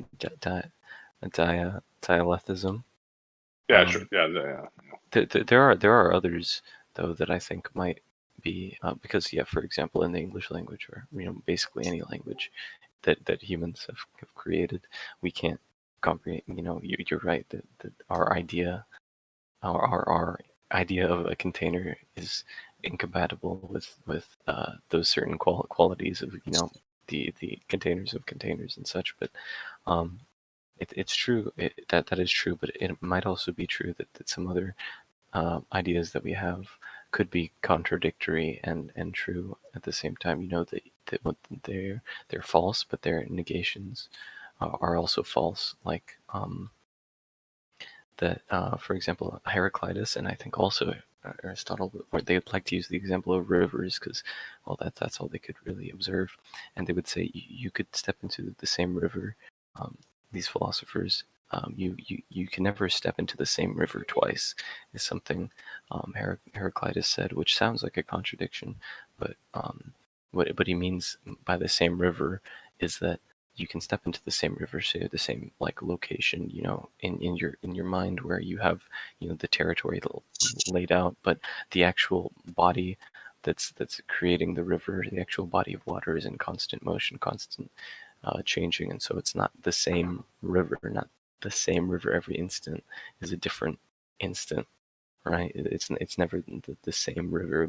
We might call it colloquially, or in our common terminology, the same river, but it's not actually the same river. So it's a contradiction that is also true because our words are ambiguous, and we don't have a strict, our semantics are not specific enough, to be honest, for I'll give you that, but that's not. I don't think that's strictly a dialethism. I think that's just an inaccuracy of language.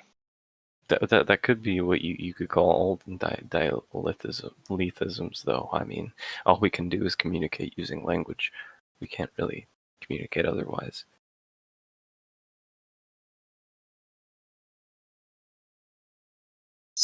So you can define things differently in group or a single thing.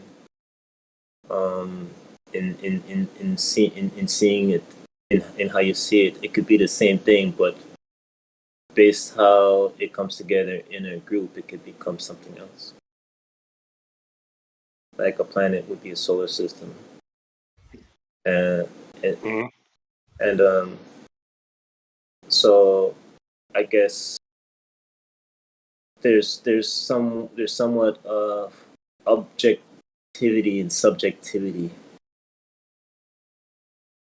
both there in a way. It's I guess dependent on how you look at something, it could your perspective, and it seems like there's a relationship there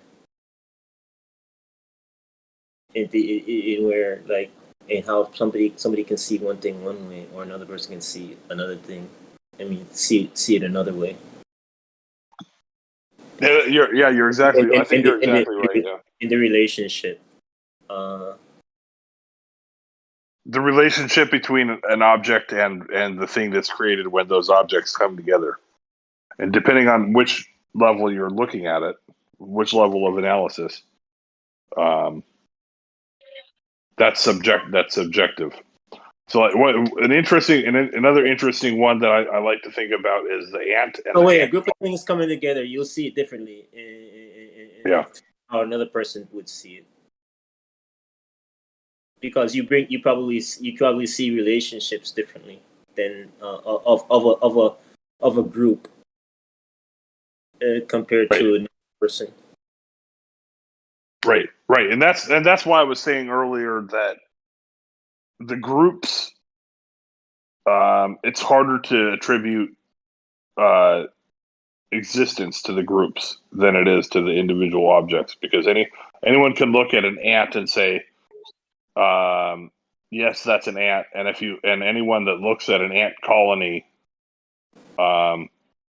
if they were to draw a line around the whole ant colony, they might miss big parts of it. Some of them wouldn't count certain ones that are in different states, and some of them might not realize that there's 3 anthills that make up the same colony, and some of them might think that there's 3 anthills that do make up the same colony, but they're different colonies. So if you're pointing at a group of things and trying to associate them, that's a lot harder to say that the group of things is actually a group. Can I say one thing? Hypothetically, an alien come and they see all human beings as just one human, and like how you'd see a bunch of cells working together as a individual.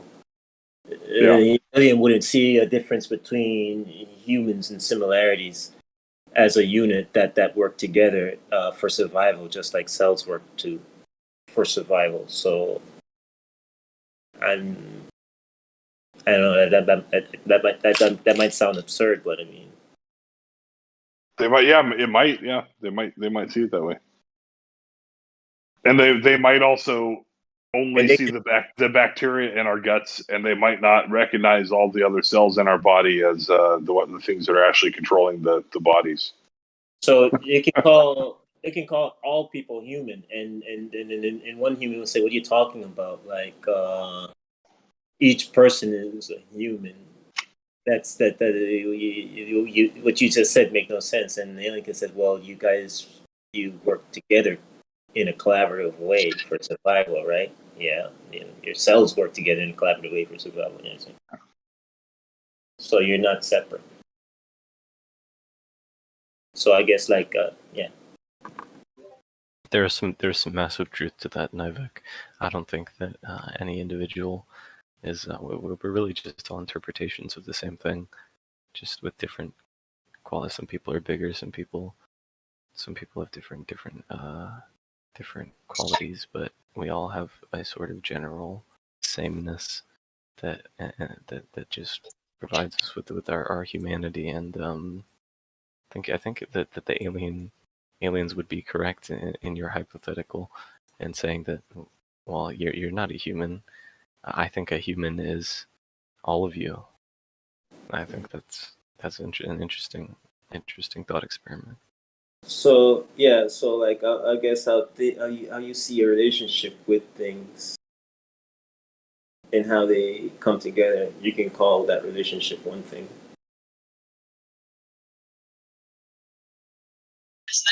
Instead of seeing those separate things, that they work together as separate, there is one.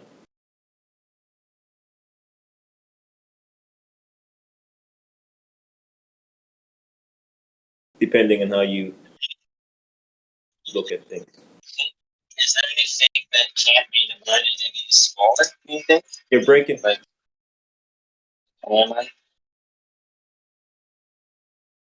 A little.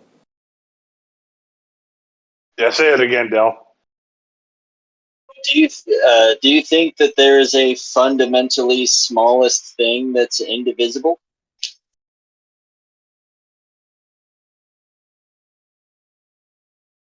I'm thinking. I don't think any of us are qualified, honestly, to answer. I'm gonna go with the word. I'm gonna go with the word atom. Yeah. I think one is separate. A bunch is a group, depending on your perspectives and how they relate to each other, to you. Yeah, I guess what I'm trying to get at is we like to say that the real thing is like the most fundamental thing, but we've never actually found the most fundamental thing. The closest we have to it is maybe the Planck length, because we can't, our math breaks down. We can't really imagine anything. But I don't think there's necessarily to assume that there's a smallest level. Perhaps we're in a giant container that contains itself, and the biggest level is the same as the smallest level. Does it contain a shrunk down version of itself? Maybe at the or just past the Planck length, there is a tiny universe in the midst of its heat death, and that's the feature of us. Or maybe there's a singularity underneath it all. We're still in the singularity. We're all actually one super dense object that's just looks odd from different angles and happens to allow for. So I think things do and don't exist. I think it depends on perspective in how things relate to each other. You think because people in how you see things relate to each other to form one thing. That one thing is what you see. Compared to another person, they don't see that. They'll see something else in how certain things relate to each other and see. I think something related. Might be you were talking about the just how physics and how we things that we can't observe. And how things relate to each other, you call it one thing.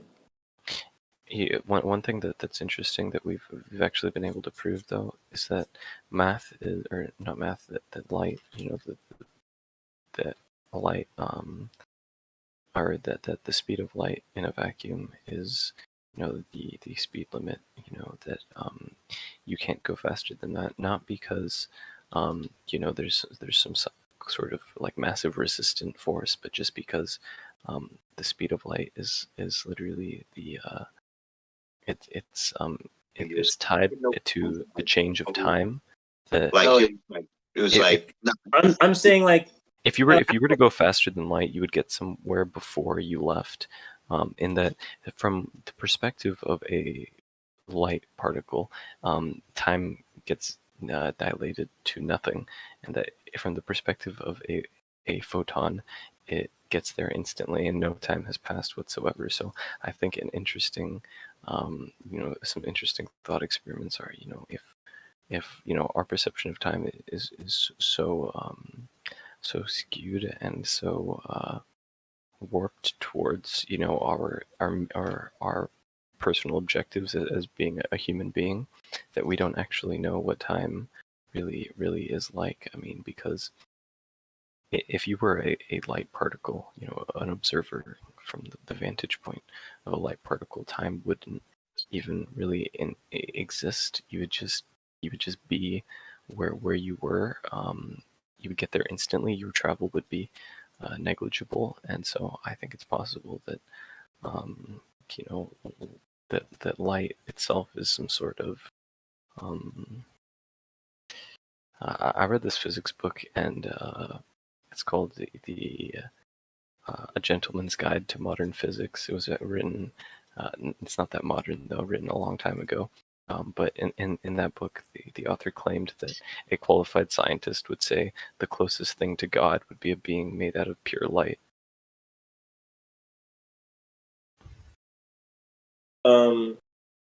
When you mentioned because like transcendence and experiencing time. I'd also add on that the photon doesn't experience any space either. So from the point of view of a photon, like we are just as dense as anything else.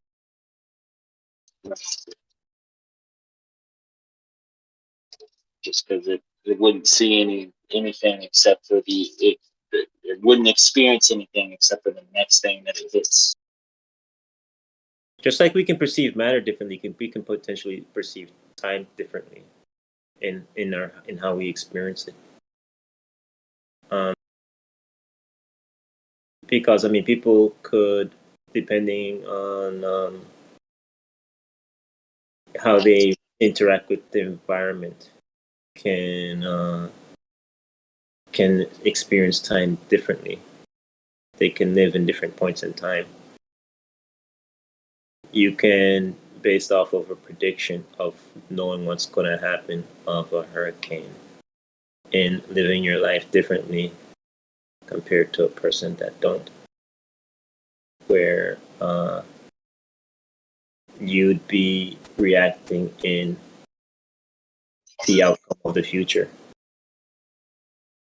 compared to a person that's more reacting to the present of the now. So the things that they do, it's more in the now than what's going to happen.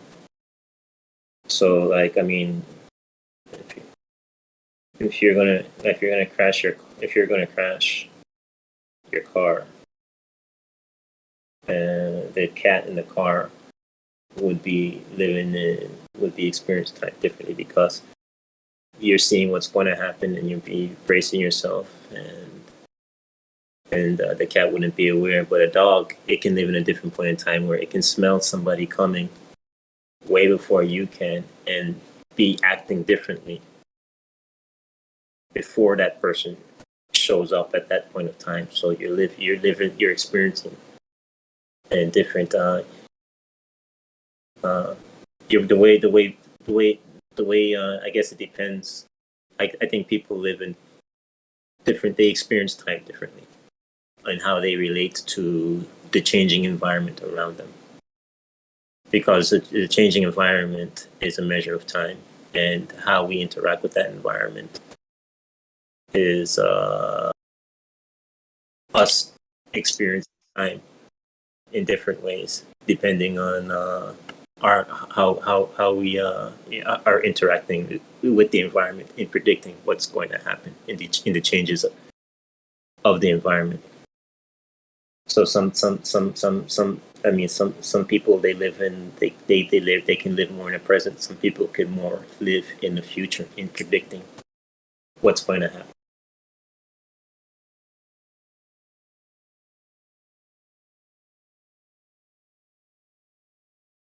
Did that sound too woo and crazy? I think it's two different types of time. It's like the time that we. I get what you mean, like with the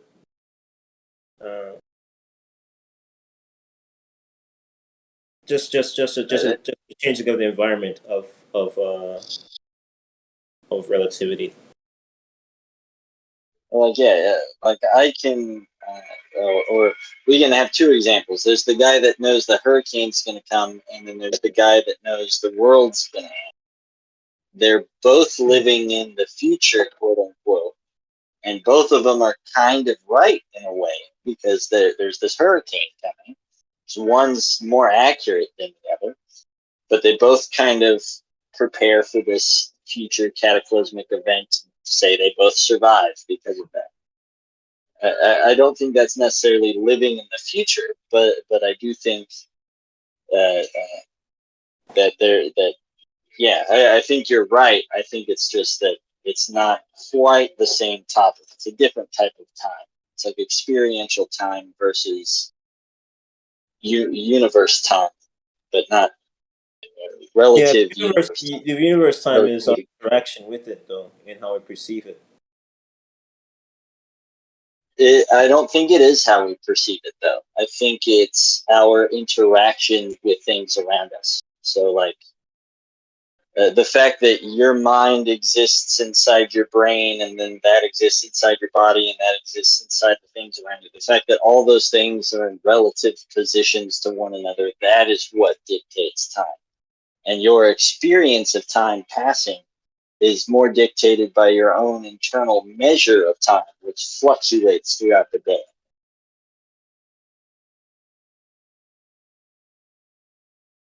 Hey, Tom, what's up? Time is a measurement of change, right? Yeah, sure. If I do something twice as fast, if I live my life twice as fast, I live twice as long in a way, right? Maybe if you move twice as fast or you do things in half the time, you could experience twice as much.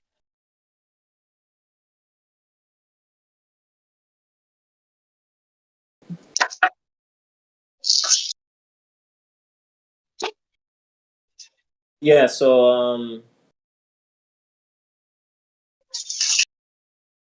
I'm just that's what I'm thinking. Like people can live in different points in time.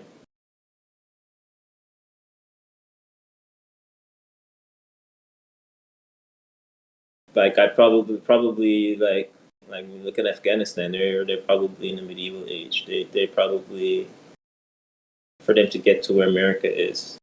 I get that we're all together on the same planet, experiencing all the same changes, but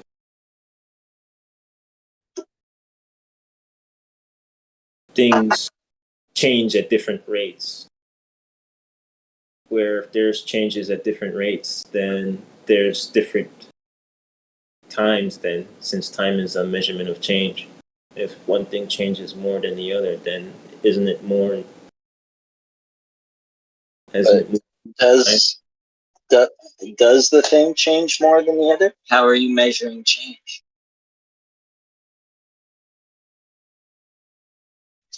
The changes matter.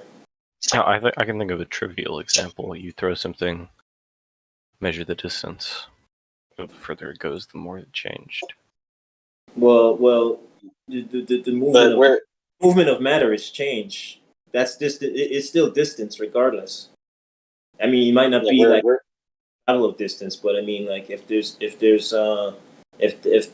a change in the matter, it is moving differently in space relative to each other, and where there's measurement of change between in of matter in relation to one another. So that's the movement of time. That's the measurement of time. Why I'm saying, like, if one thing, there's more movement of that thing compared to the other, isn't it more moving forward into time? Why I was using the example of people that are behind, it would probably take a lot of changes for them to get to where a nation, that is first world is. They live in different points of time. I guess it's that. Maybe if they lived on another planet, you can probably say that they live in a different point in time. But yeah, I see what you're saying. Like everything is together. So I mean, everybody's in the same time. Sorry, I missed that. Could you say it again, please? Siri is always listening.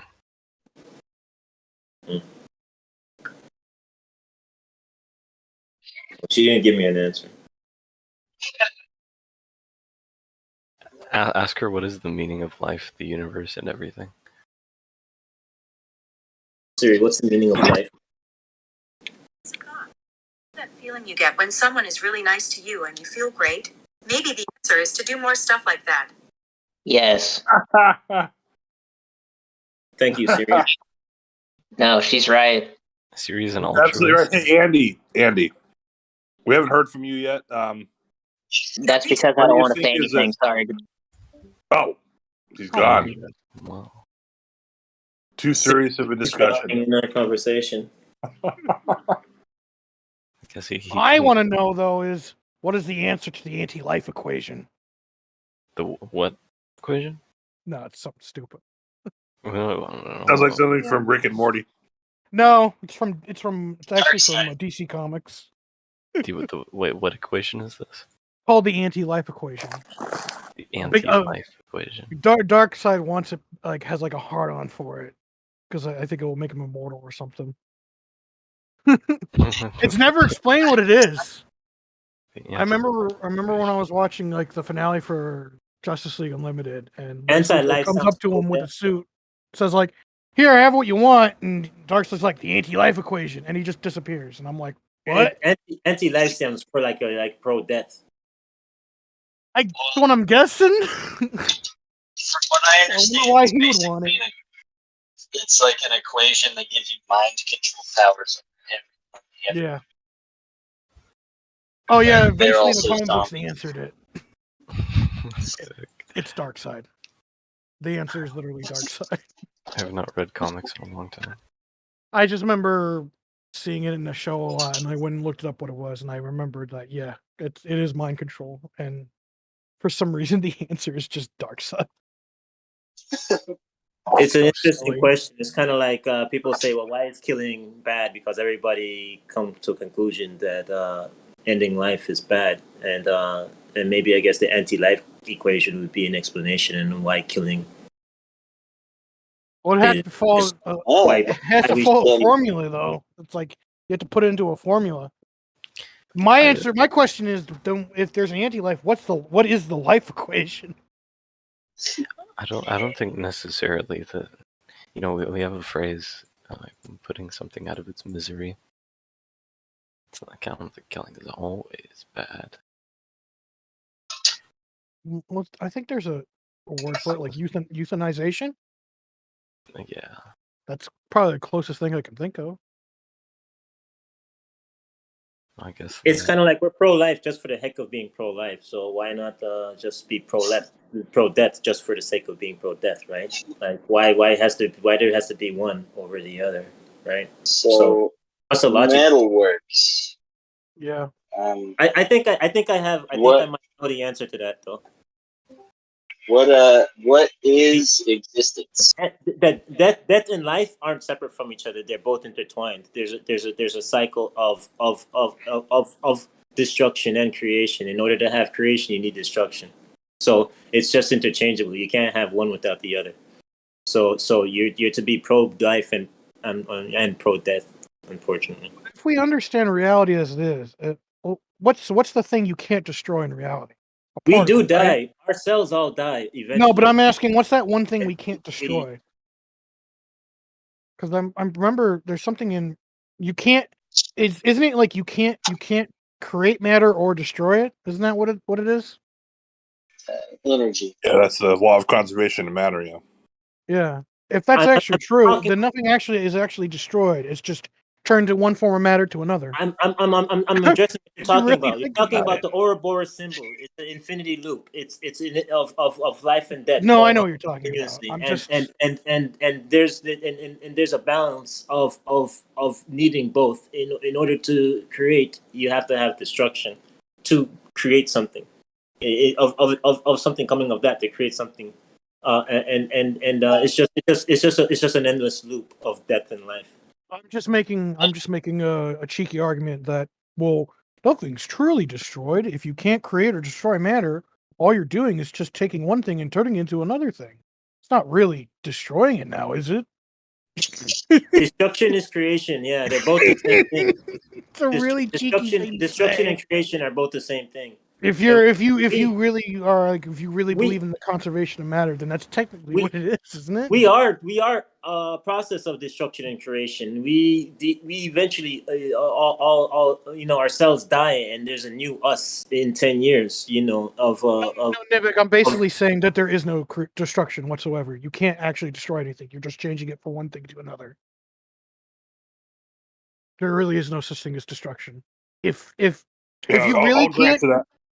you really can't, if matter cannot be created and destroyed, you're actually really not destroying anything. That's just a human idea. What you're really doing is you're just taking one matter and turning it into something else entirely. But you're breaking it down. It's a really fucked up way to look at things, but it's kind of technically true. You're breaking something down to become something else, so they're both.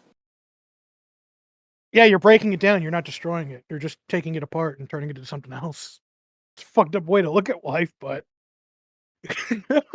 I wouldn't want people to look at life that way. I'm just saying that's kind of technically what it is, though, when you think about it on like a scientific basis. If conservation of matter is true, but if you can destroy and create matter, that would be very, very strange and very. I mean, what would that do if you could destroy or create matter? How would that change everything? It'd be a lot, wouldn't it?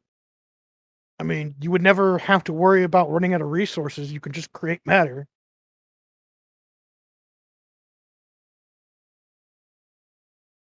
Really puts things in a very weird perspective, though, when you think about that. I'd like to think that Republicans are pro-life because they're really pro-death. Without life, you wouldn't have anything to kill. What is life? What is existence, Metalworks? I have no idea. I really feel like I don't. When you learn from the fact that when you're looking at something, you're not actually looking at it with your eyes. It's your brain taking the image that your eyes are beaming to your brain, and your brain processing that image. That's actually what you're experiencing. And that really fucks with my head, knowing that that's technically true. You know, really like gives you that whole existential crisis shit. It's kind of one of those things like, yeah, it's best I don't think about that too much. I mean, it's really surprising like how limited we are by our basic perception of things. I mean, what if we could see other kinds of stuff in the world that we're not supposed to see? Like how would that function in society? How would that affect people? You know, we kind of already can with certain tools, but what if you could just do it at the drop of a hat? You know what? I mean, we kind of can do that, I think, to a degree. I might be wrong on that. Maybe our phones can do something like that. I don't know. Is there any kind of application that can let you see something on a microscopic level? Or is that just not a problem? I don't think that'd be possible unless you had like a really high-powered camera. Yeah, they've tried. It's not good. We don't have cameras that can see on a microscopic level. No, on our phones. Not in our phones. Yeah, definitely not on our phones. I think I saw a few years ago that someone came out with an attachment to like an iPhone that was an attempt, but it had all horrible like Xbox reviews. Huge. I imagine something gargantuan to do that. It looked like one of those cameras that has a big like zoom lens. It just looked like a big zoom lens at the like upper corner of an iPhone. You're basically better off just making it a camera-like thing and just slot your phone into it. Isn't that essentially what a microscope is? It's just basically like a giant lens almost. I think that's several of them. Yeah, like on a certain point.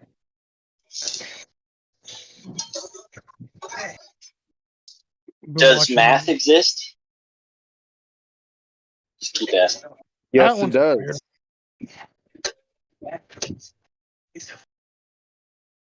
Yeah, if things exist, I guess math technically does exist. If I have one of something, or two of something, I mean, we know what the number one means. It means I have one thing. I have this can in my hand, so. Pretty much everything you do in some form or facet is mathematics, essentially. November 2020.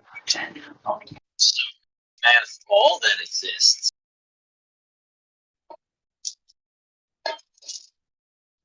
Dal, you're a little quiet. Is there something wrong with your mic? Say again. I said, that's interesting. Is math all that exists? No, I wouldn't say it's all that exists, but it does make up pretty much everything. Isn't that also like a very important piece of geometry that's like guided by math? Isn't it like that weird swirl? I forget what it's called. The golden ratio? Yeah, the golden ratio. Isn't that like seen throughout everything in life and stuff? Like it's kind of eerie, like how it's everywhere. Math doesn't exist at the same time, because it can represent things that don't exist. Like one unicorn plus another unicorn would equal two unicorns, and what an idea is.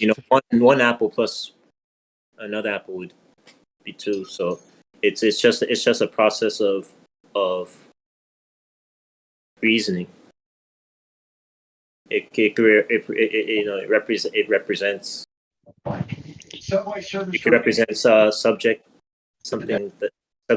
or objectivity. Concept in your mind. That's basically what it is. It's only as real as a concept in your brain. It's also a form of calculation in certain ways. Yeah.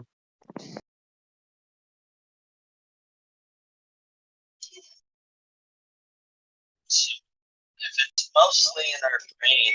What about the golden ratio that we find all over the place? Is that us recognizing a pattern and that's really it, or do you think that's possibly some real fundamental part of our universe? For the most part, it's just something we can see in the universe. Why it manifests and how it exactly manifests. How much do we know about that? That's a question I want to know. I want to answer to. Do we know why the golden ratio exists in so many things, or is it still unexplained? Best guess that I think this is correct. It was something like it's the most efficient way to pack things into a constricted space.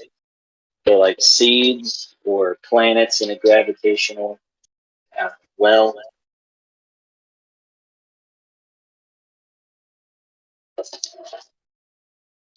And also like throwing a ball, similar, you get the same sort of arc, I believe. And motion. That's so weird. That's probably. Do you think that's the result of gravity or something? Like, I tend to think it has to do with efficiency. There's this principle called the principle of least action, which is basically that macroscopic and microscopic objects both tend to use the least amount of energy possible to get from point A to point B. They tend to go, downhill or to the lowest energy level, or whatever. And so I think wants to use the least amount of energy as possible to get something done. Yeah, so the arc of electricity goes where it goes for the same reason that the ball falls the way that it falls. As far as I can tell, I might be wrong. I heard of that. It's strange how reality wants to do that. Also, doesn't reality also want to get close to absolute zero or as possible, or just use all the energy up as much as possible? I might be interpreting it the wrong way. Entropy. Like it wants to be in a state where there's just nothing happening. Yeah, entropy is kind of this idea that everything will spread out and get to that lowest energy state, and then there won't be any more interactions because everything's as spread out and even as it could possibly be. There are a few people that are trying to figure out if something else is going on, like Roger Penrose or any of the string theory guys, the multiverse theory guys. What is it? Big Crunch, which is the idea that the universe will collapse back in on itself, and then the Big Bounce, which means it will collapse back in and bounce back out on another one. And then you have conformal cosmology, which is the idea that we'll expand forever and just kind of break the limits of locality at a certain point. And so everything being as spread out will become the same as being all on the same spot because they're all taking up the same space. And so it'll just suddenly be another singularity at some higher dimension, something like that. I'm a big fan of the big bounce theory. There's probably some longer range force that we haven't discovered because it's not dominant in our world right now. That when we get far enough apart, that will overcome the other forces that are spreading us out. And we'll just start going back together again. Would that be something that probably plays a role in how gravity acts or something, you think? If it's not gravity, then something like gravity. Yeah. Because the forces that we know about are the strong and the weak nuclear force, the electromagnetic force, and gravity, right? Yeah. So, and that's in the order of how far of a range those forces have. So when we get far enough apart, the electromagnetic force has no repulsive features left, but gravity will still be going strong. So it'll pull us back together. Unless we were going apart so fast in the first place. But I think that we wouldn't exist if we were going so far apart in the first place. Well, yeah, doesn't every single object have like a certain amount of gravitational pull to it? No matter the size. That's right. Yeah. So I'm pulling on the Earth as much as the Earth is pulling on me, but the Earth's bigger, so it's better than me. Perhaps. Yeah. Unless something else comes along and says that's wrong. Well, isn't like their big debate on what I think Travis has meant. Something's gravity might not be what I think it is. It might be something else entirely. It involves quantum mechanics or something. Right. Yeah, we haven't. All the other forces, we've discovered particles that are associated with those forces. That the particles exchange between the matter where the forces are happening, and we have not discovered a gravity particle. Oh. The particle for the electromagnetic force is the photon. Or light, as we colloquially know it. Is there anything for something like for like radio waves or something like that? Yeah, radio waves is photons also. Okay, anything that every kind of force that we know of breaks down to some kind of small object, very microscopic object, except gravity for some reason. Or is that, or I get that wrong? You could think of it as an object, or you could think of it as a fluctuating wave moving through a field. Yeah. Depending on how you want to look at it, the object would be the thing that manifests itself as the wave front. So, like, if you got hit by a tsunami, you could think of that tsunami as an object, right?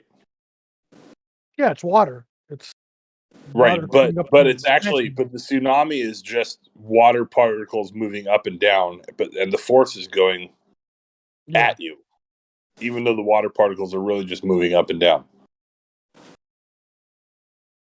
Yeah, something excited them and made them move. So the tsunami is not something that moves through the ocean. It's every little particle in the ocean just moves and goes back to where it was. Yeah, because something made it do that, like the moon or something like that. Yeah, or an earthquake or something like that. Yeah. So light waves are just the same thing. Yeah. Space there's not an object moving through space, it's just a wave moving through space. Yeah, space is just empty space. It's the weirdest that sounds. Elsu. Yes. I like to go at your math exists. I get you have to define something first in interpretation, and give a definition and of one thing and another, and based off of the definitions between those things and your understanding of them, you come to a logical conclusion, outcome of what should happen when those two things come together. So you define one thing and then you define the other, and then you equate them together, and you, based on your understanding of those, based on your defined understanding of those two things, would result in this logical outcome in math. You want to define is math physical or not? Is that what you're trying to say? You have to interpret something first, like language. You have to give you have to give give a definition of what something is. What and then what another thing is, and based off of the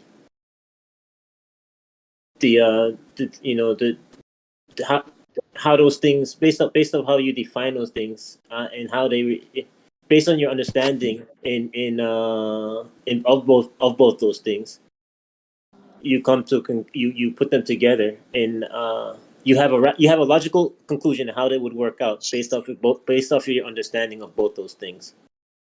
And if they come together, what that would equate to.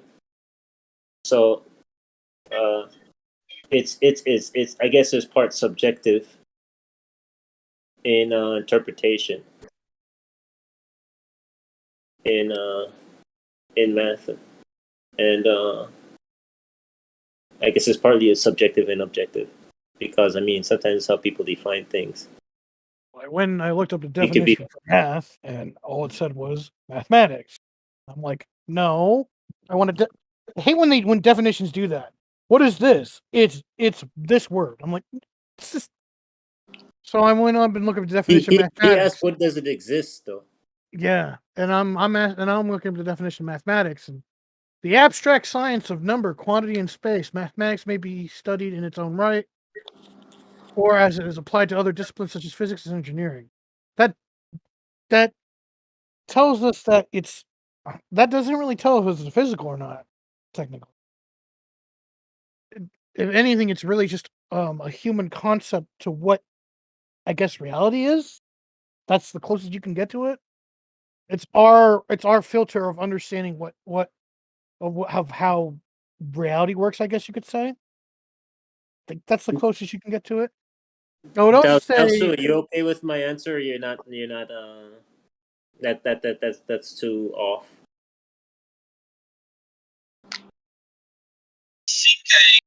If meta works, that you can only get closer to being objective. You can never actually, like, if you ever say that's it, my viewpoint is objective, I would say you're wrong. You're living in a fantasy.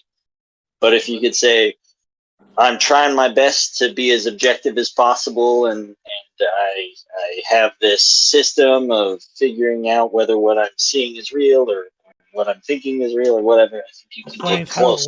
That's what I'm saying. I'm saying you have to define something first in your interpretation. That could be partially subjective, and based off your understanding of the definition of one thing that you gave and the definition of another thing that you gave, how those things would, based off your understanding of those two things, and how they would relate to each other if they come together, an outcome is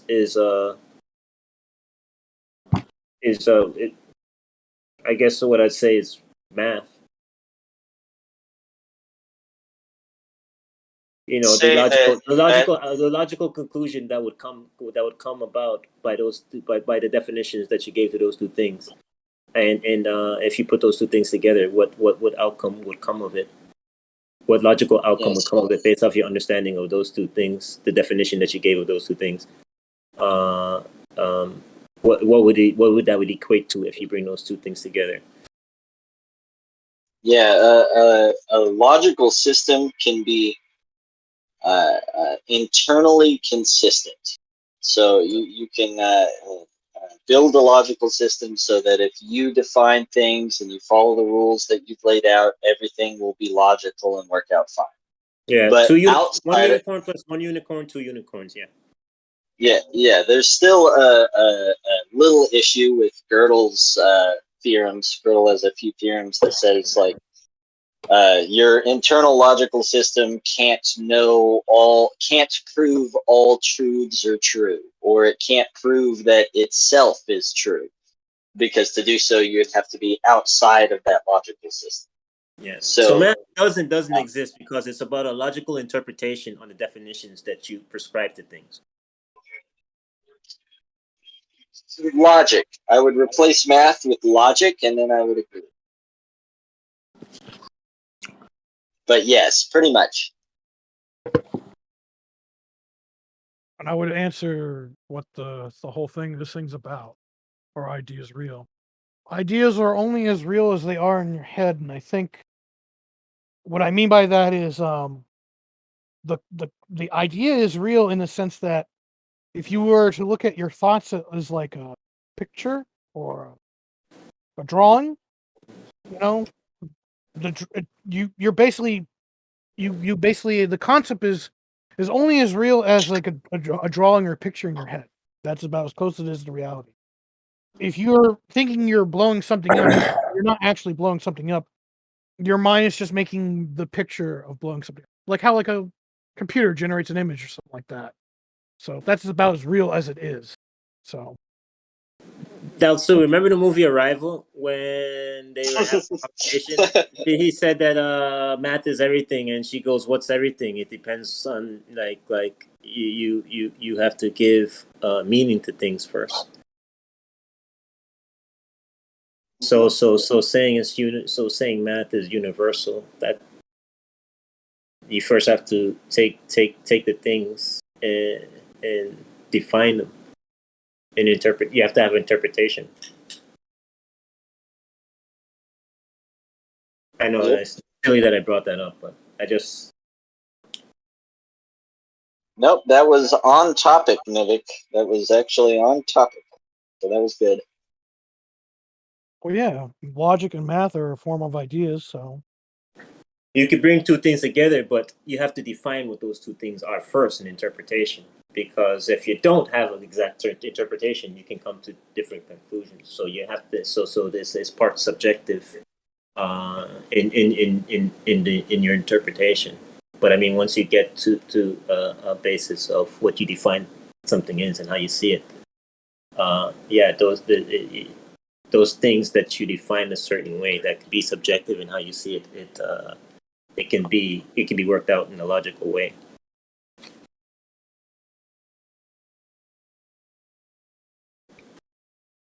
Still a few problems, but yes, problems are pretty minor, honestly. You're breaking. yeah, your mic is really bad, man.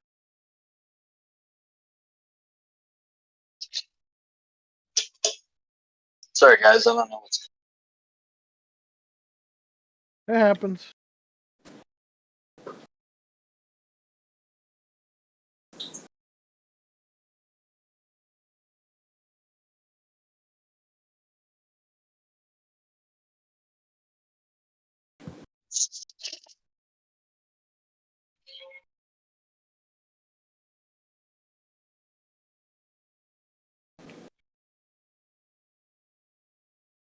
Hello?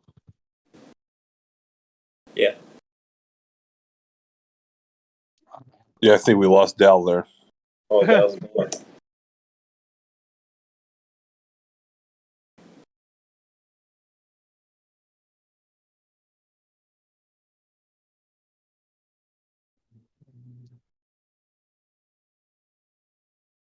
All right, hello? You're Well, here. here. Yeah. I hear you. I'm just looking at chat. Were you trying to say something? Well, I can hardly hear you guys now, but I was, I don't remember what I was going to say. I think I was just going to agree. Yeah, I was saying like because I was talking about math, and I was saying like first you have to define what something is first when you're doing an addition. So it's partly, it could be partly subjective in interpretation, and where the definitions that are given to something, and then another thing based off of your understanding of those two things, you equate them together, they would have they'll have a logical outcome based off of your interpretation and how they relate to each other.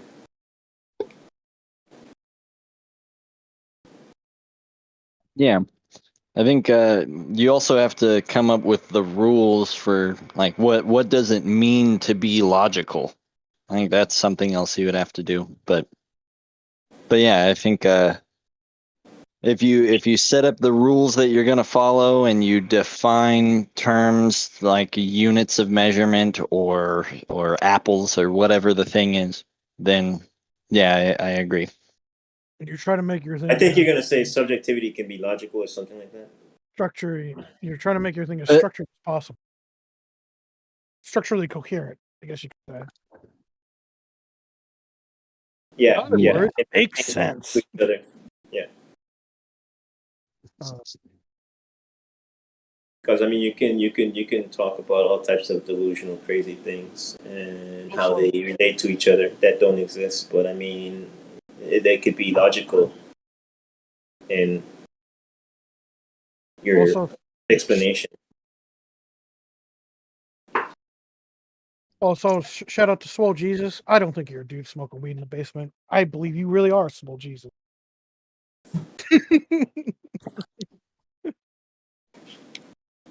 Oh, shit.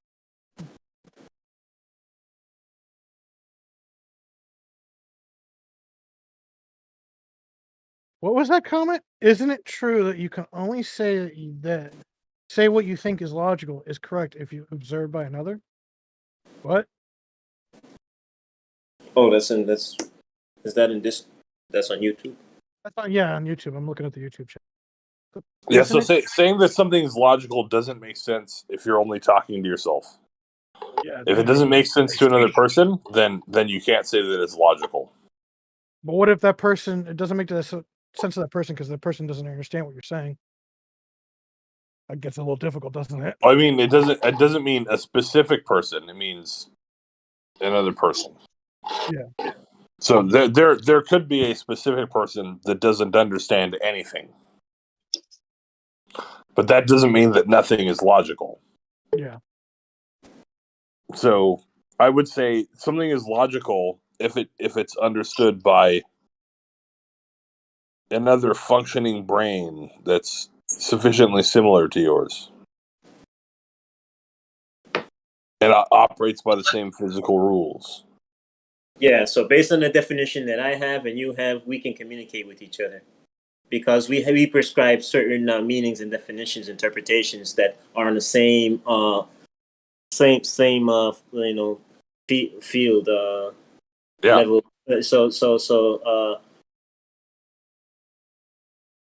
So depending on how you're the understanding that we the mutual understanding that we have, we could have a logical conversation in how different things come together and how they would relate to each other based off of the definitions that we prescribe to each thing.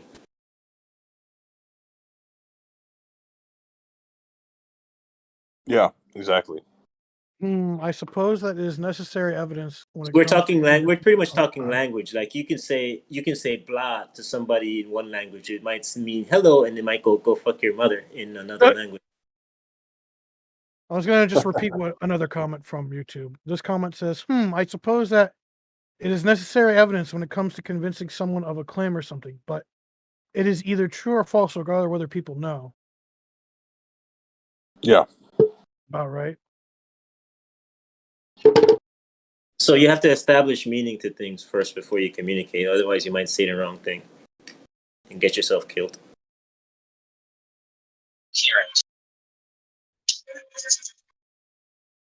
Or just fail to influence the other person.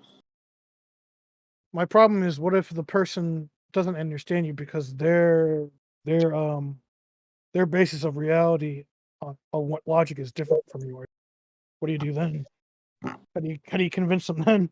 You're going to have to come to an understanding because things can go wrong when people aren't communicating right. They're miscommunicating with each other. Because they interpret things bad.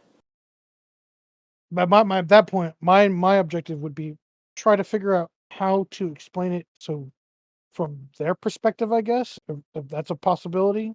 And if you can't do that, try some other alternatives to try to get them to, try to figure out a way to meet them on their standards as close as you can, and try arguing that way. And if that doesn't work, well, this is the problem, because it's really hard to try to convince someone something is true with your standards if they just don't.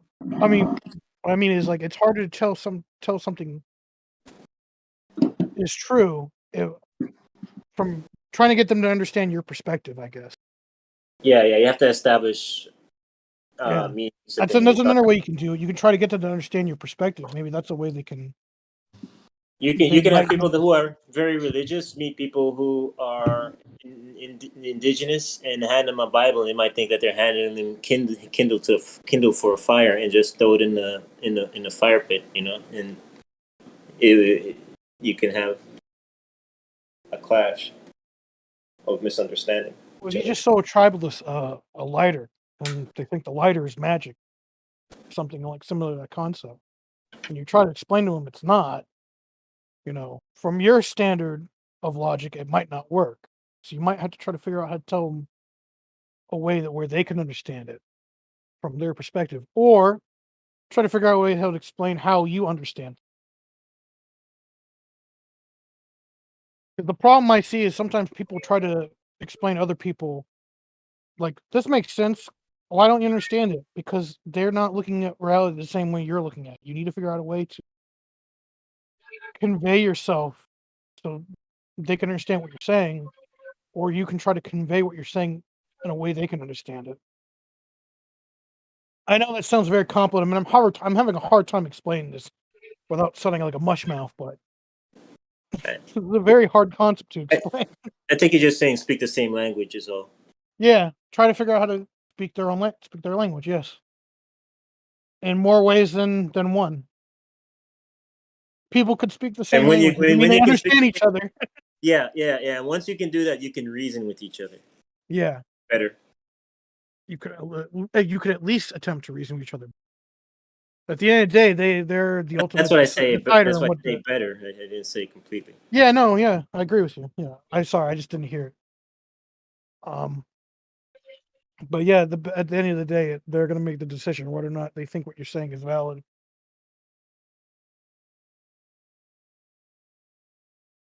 Or at least give it a chance.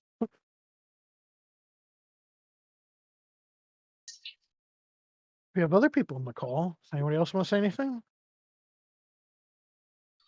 I guess that's that.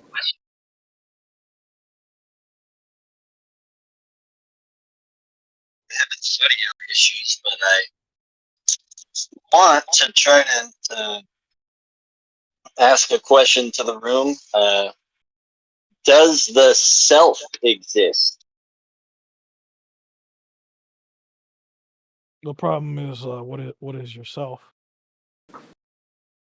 I responded to that last time. Remember, Dalsu? I said an alien can come here and probably see all humans as humans because how people relate to each other for survival is how our cells relate to each other for survival, and it doesn't see a difference between individual.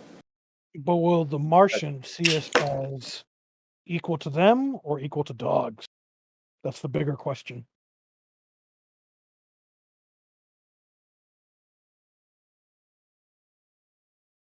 If an alien life ever came down here, it'd be very, very spooky because I would really hope they don't have like a huge ego about themselves.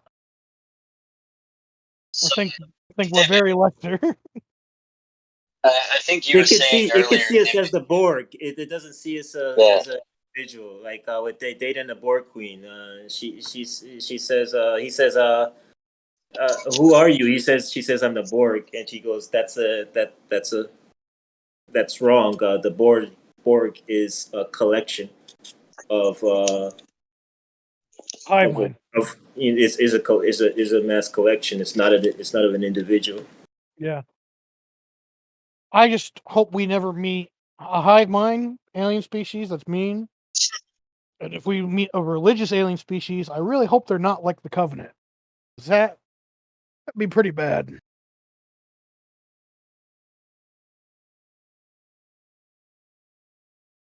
For those who don't know, the Covenant are from Halo, and they're a very, very religious alien sect. I even think they have a caste system. Think. Or I could be confusing them with a different alien species from a different game.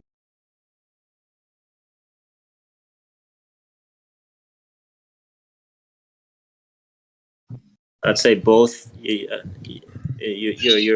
could be seen as a group or as an individual. Yeah. So earlier, Nivik, you said earlier that what'd you say? You said something like you can't know yourself. So if all you have is this representation of yourself that you've built that's not exactly the same as who you are, and if everyone else also has a representation of you that's not exactly who you are, is your sense of self real? Good question. Wait, I was talking about. I was referring to. I was responding to the doctor when he says a container can't contain itself, and my interpretation and what I got from that.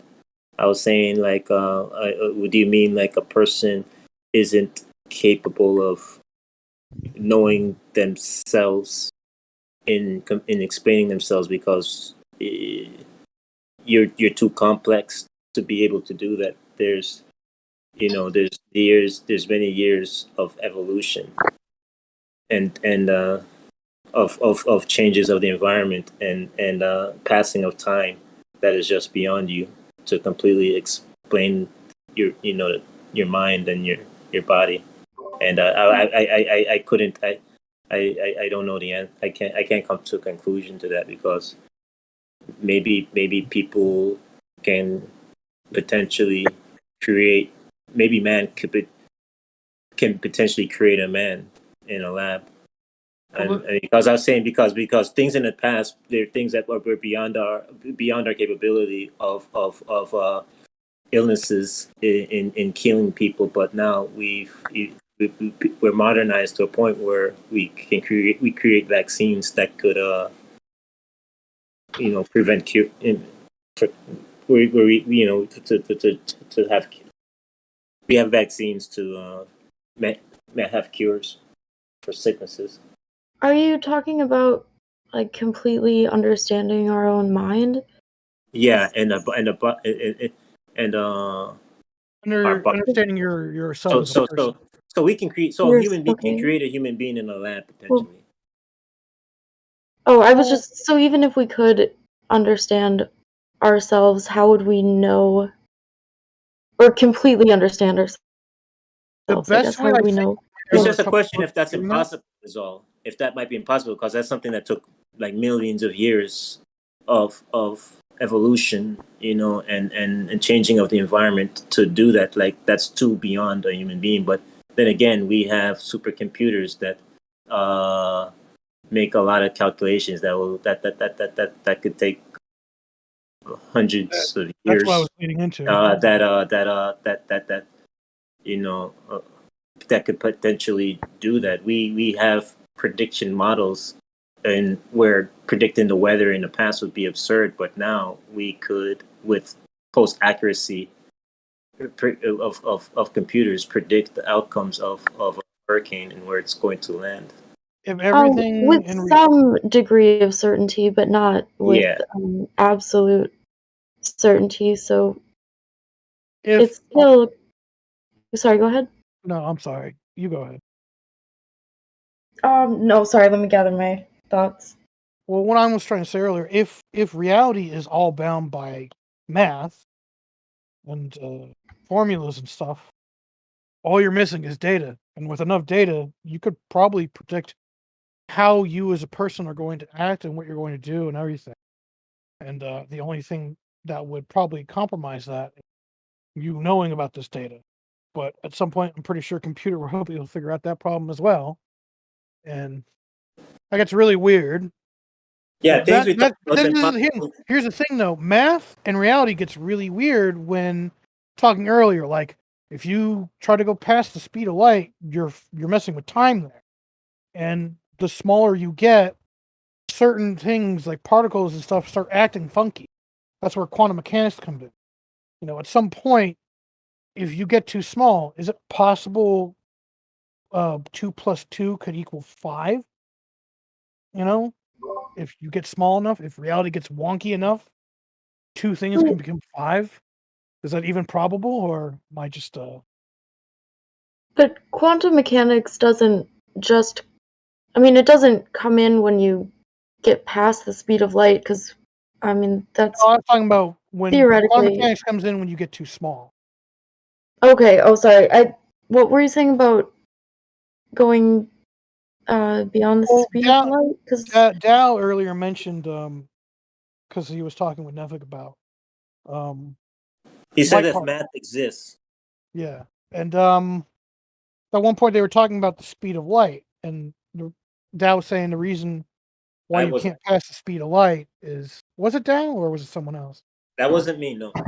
No, I mean, was that Dow that said that? Dow Su that talked about speed of light, saying like the reason why you can't pass light is it's like physically impossible or something. Like reality gets really funky and it's like going past time or something. I forgot his name. Me and someone else. The Dow, your mic is so. I'm so sorry. Son of a. We concluded that things are impossible, but things that people thought were impossible in the past are done.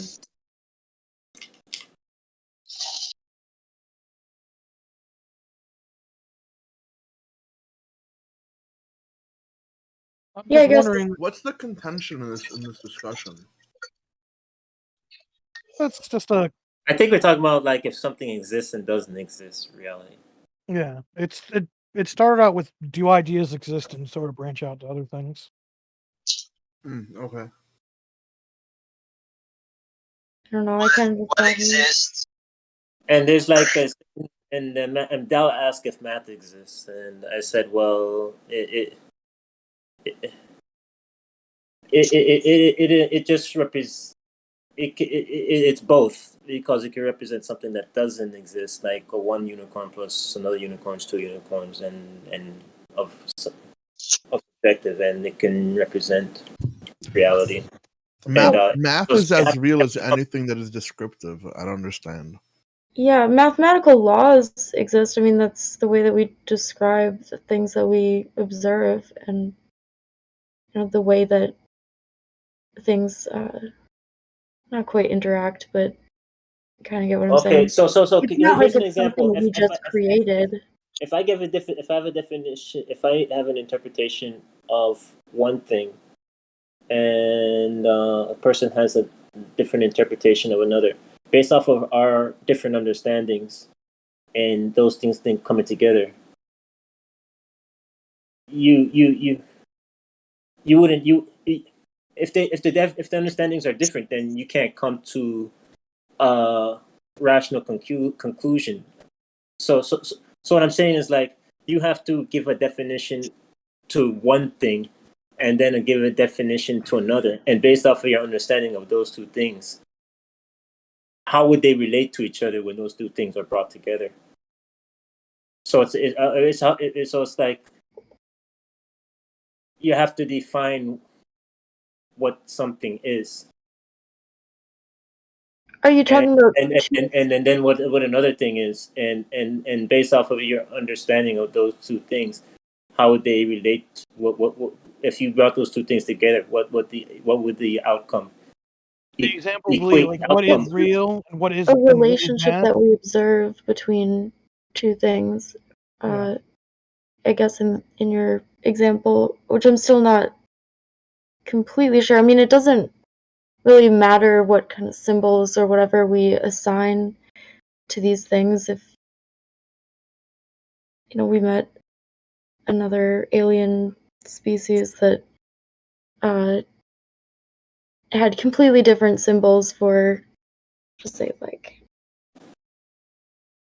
describing how gravity works, we would still be able to translate that to the symbols that we use, and we would find the same basic concepts, the same mathematical concepts, because it's just. But what if they interpreted math differently from us?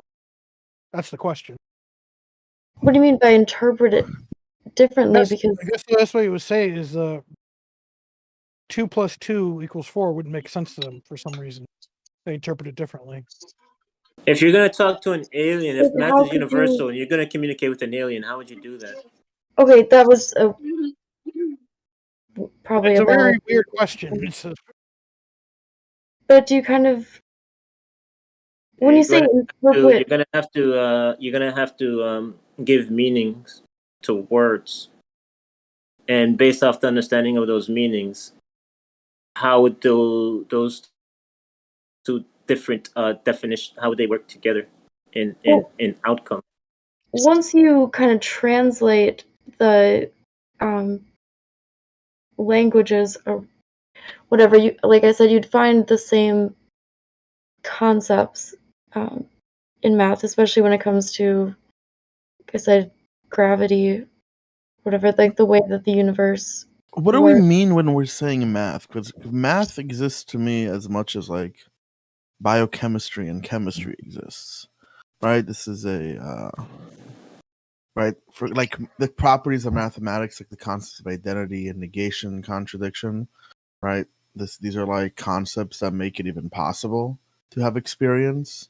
That a thing is in itself, and you extrapolate, and one thing plus another thing equals these two things, or it doesn't matter. You can call it 0.5 plus 0.5 equals one thing. Just relational ideas. That's kind of what math does. Yeah, and the relation, like you give a different definition. So what do we mean by exists? It doesn't exist like my water bottle exists, right? Yeah, does math physically exist? No. Yes and Obviously not. I mean, math itself doesn't physically exist. Whatever it tries to represent. It Based off describes of the things definition that you gave to that actually thing. physically exist. Based on the definition that you gave to that thing in what it represents. So that's like saying you have to psychology define- exists. I don't know. Because it represents things that it like talks about. That's why I used an example from physics. Whatever. It's it doesn't matter like the language that you use, or the symbols. It's still, I guess, at the You have to same know what time. those symbols mean. I think it's a malformed question. I think that's the issue. I think the issue is it's a malformed question. Testing Maybe 1 2 not first before I understanding. try. Oh, I can hear you, Dalsu. I can hear you, man. You can hear me? Awesome. Yeah. Yeah, I honestly agree with Dan. I think it's or Don. Sorry, I think All right, it's Dalsu.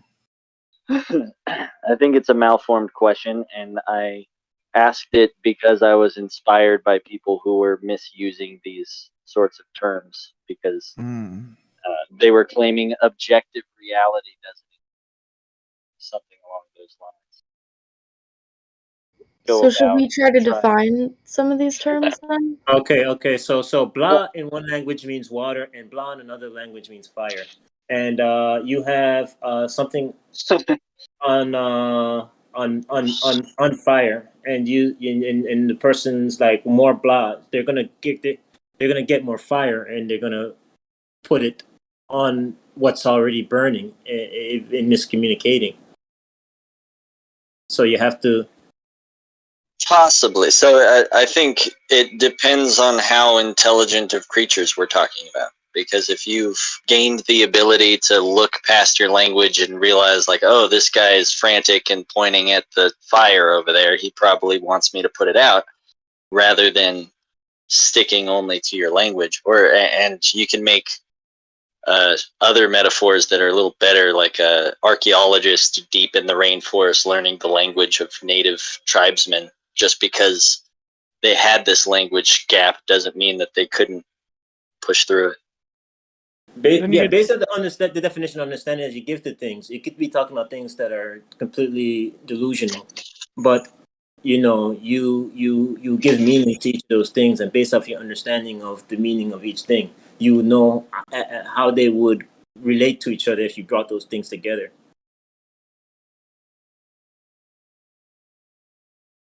Yeah, I think I agree with that. But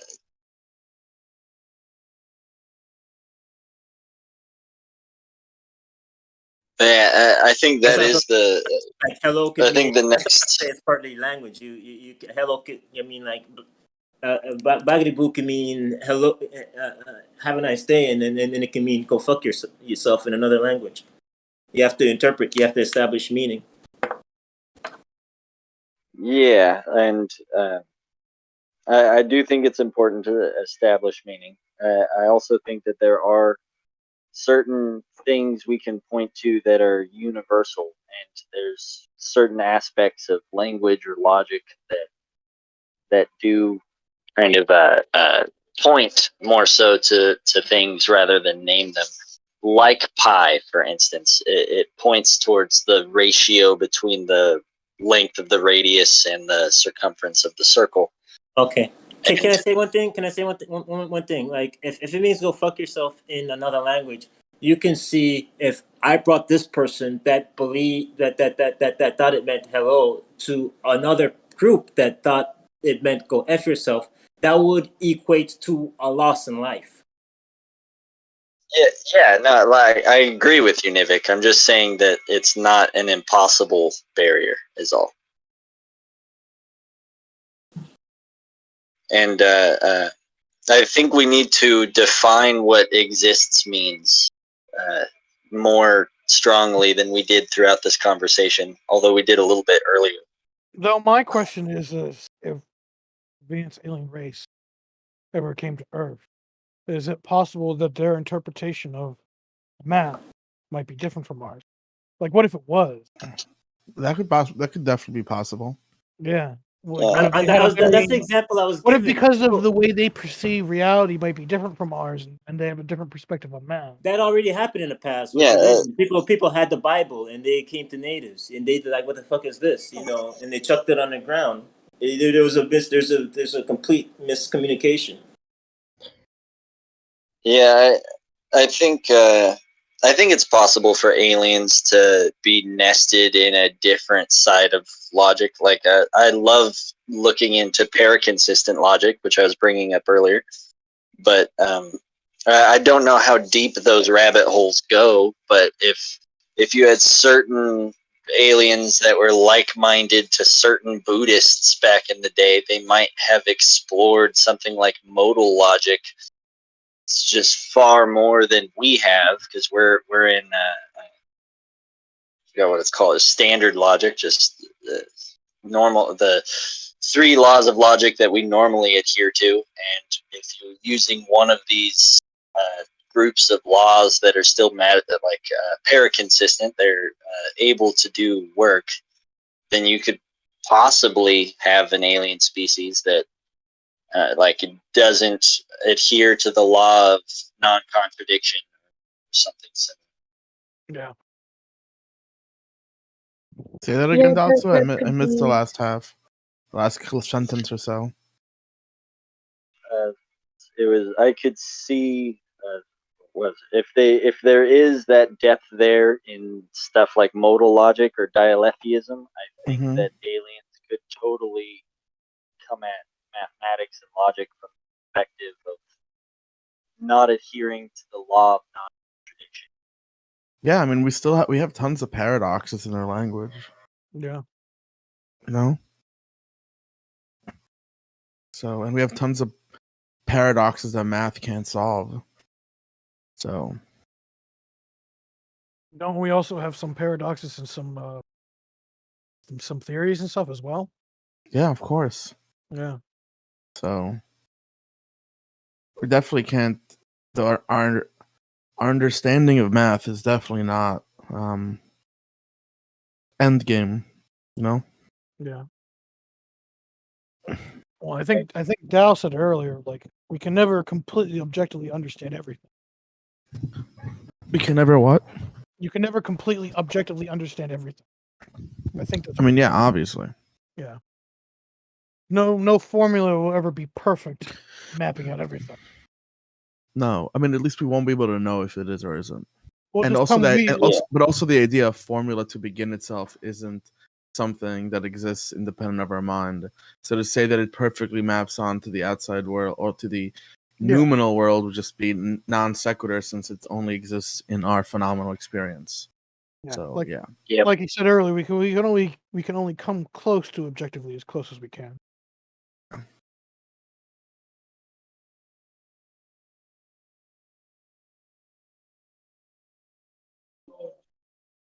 By the way, you guys see anything in the chat that catches your eye on the YouTube? See, I'm looking at the chat right now. I'm pulling it up.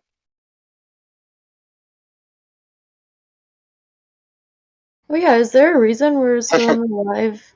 Actually, I you feel know like we're what? usually in the tavern now. Person Yeah, I brings think- up I think we should go to I the think tavern. Pangburn fell asleep. Oh snap! I think a person in the chat brought up a true AI, and I think if we had a true AI, it doesn't have to go through childhood. Be a true AI. Be very scary concept, though. It I didn't catch wouldn't the have end the of that. it wouldn't have the wisdom of an adult, but if you created an AI that was like a true artificial intelligence and gave it the Oh, this is intelligence. still streaming. Yeah. Yeah.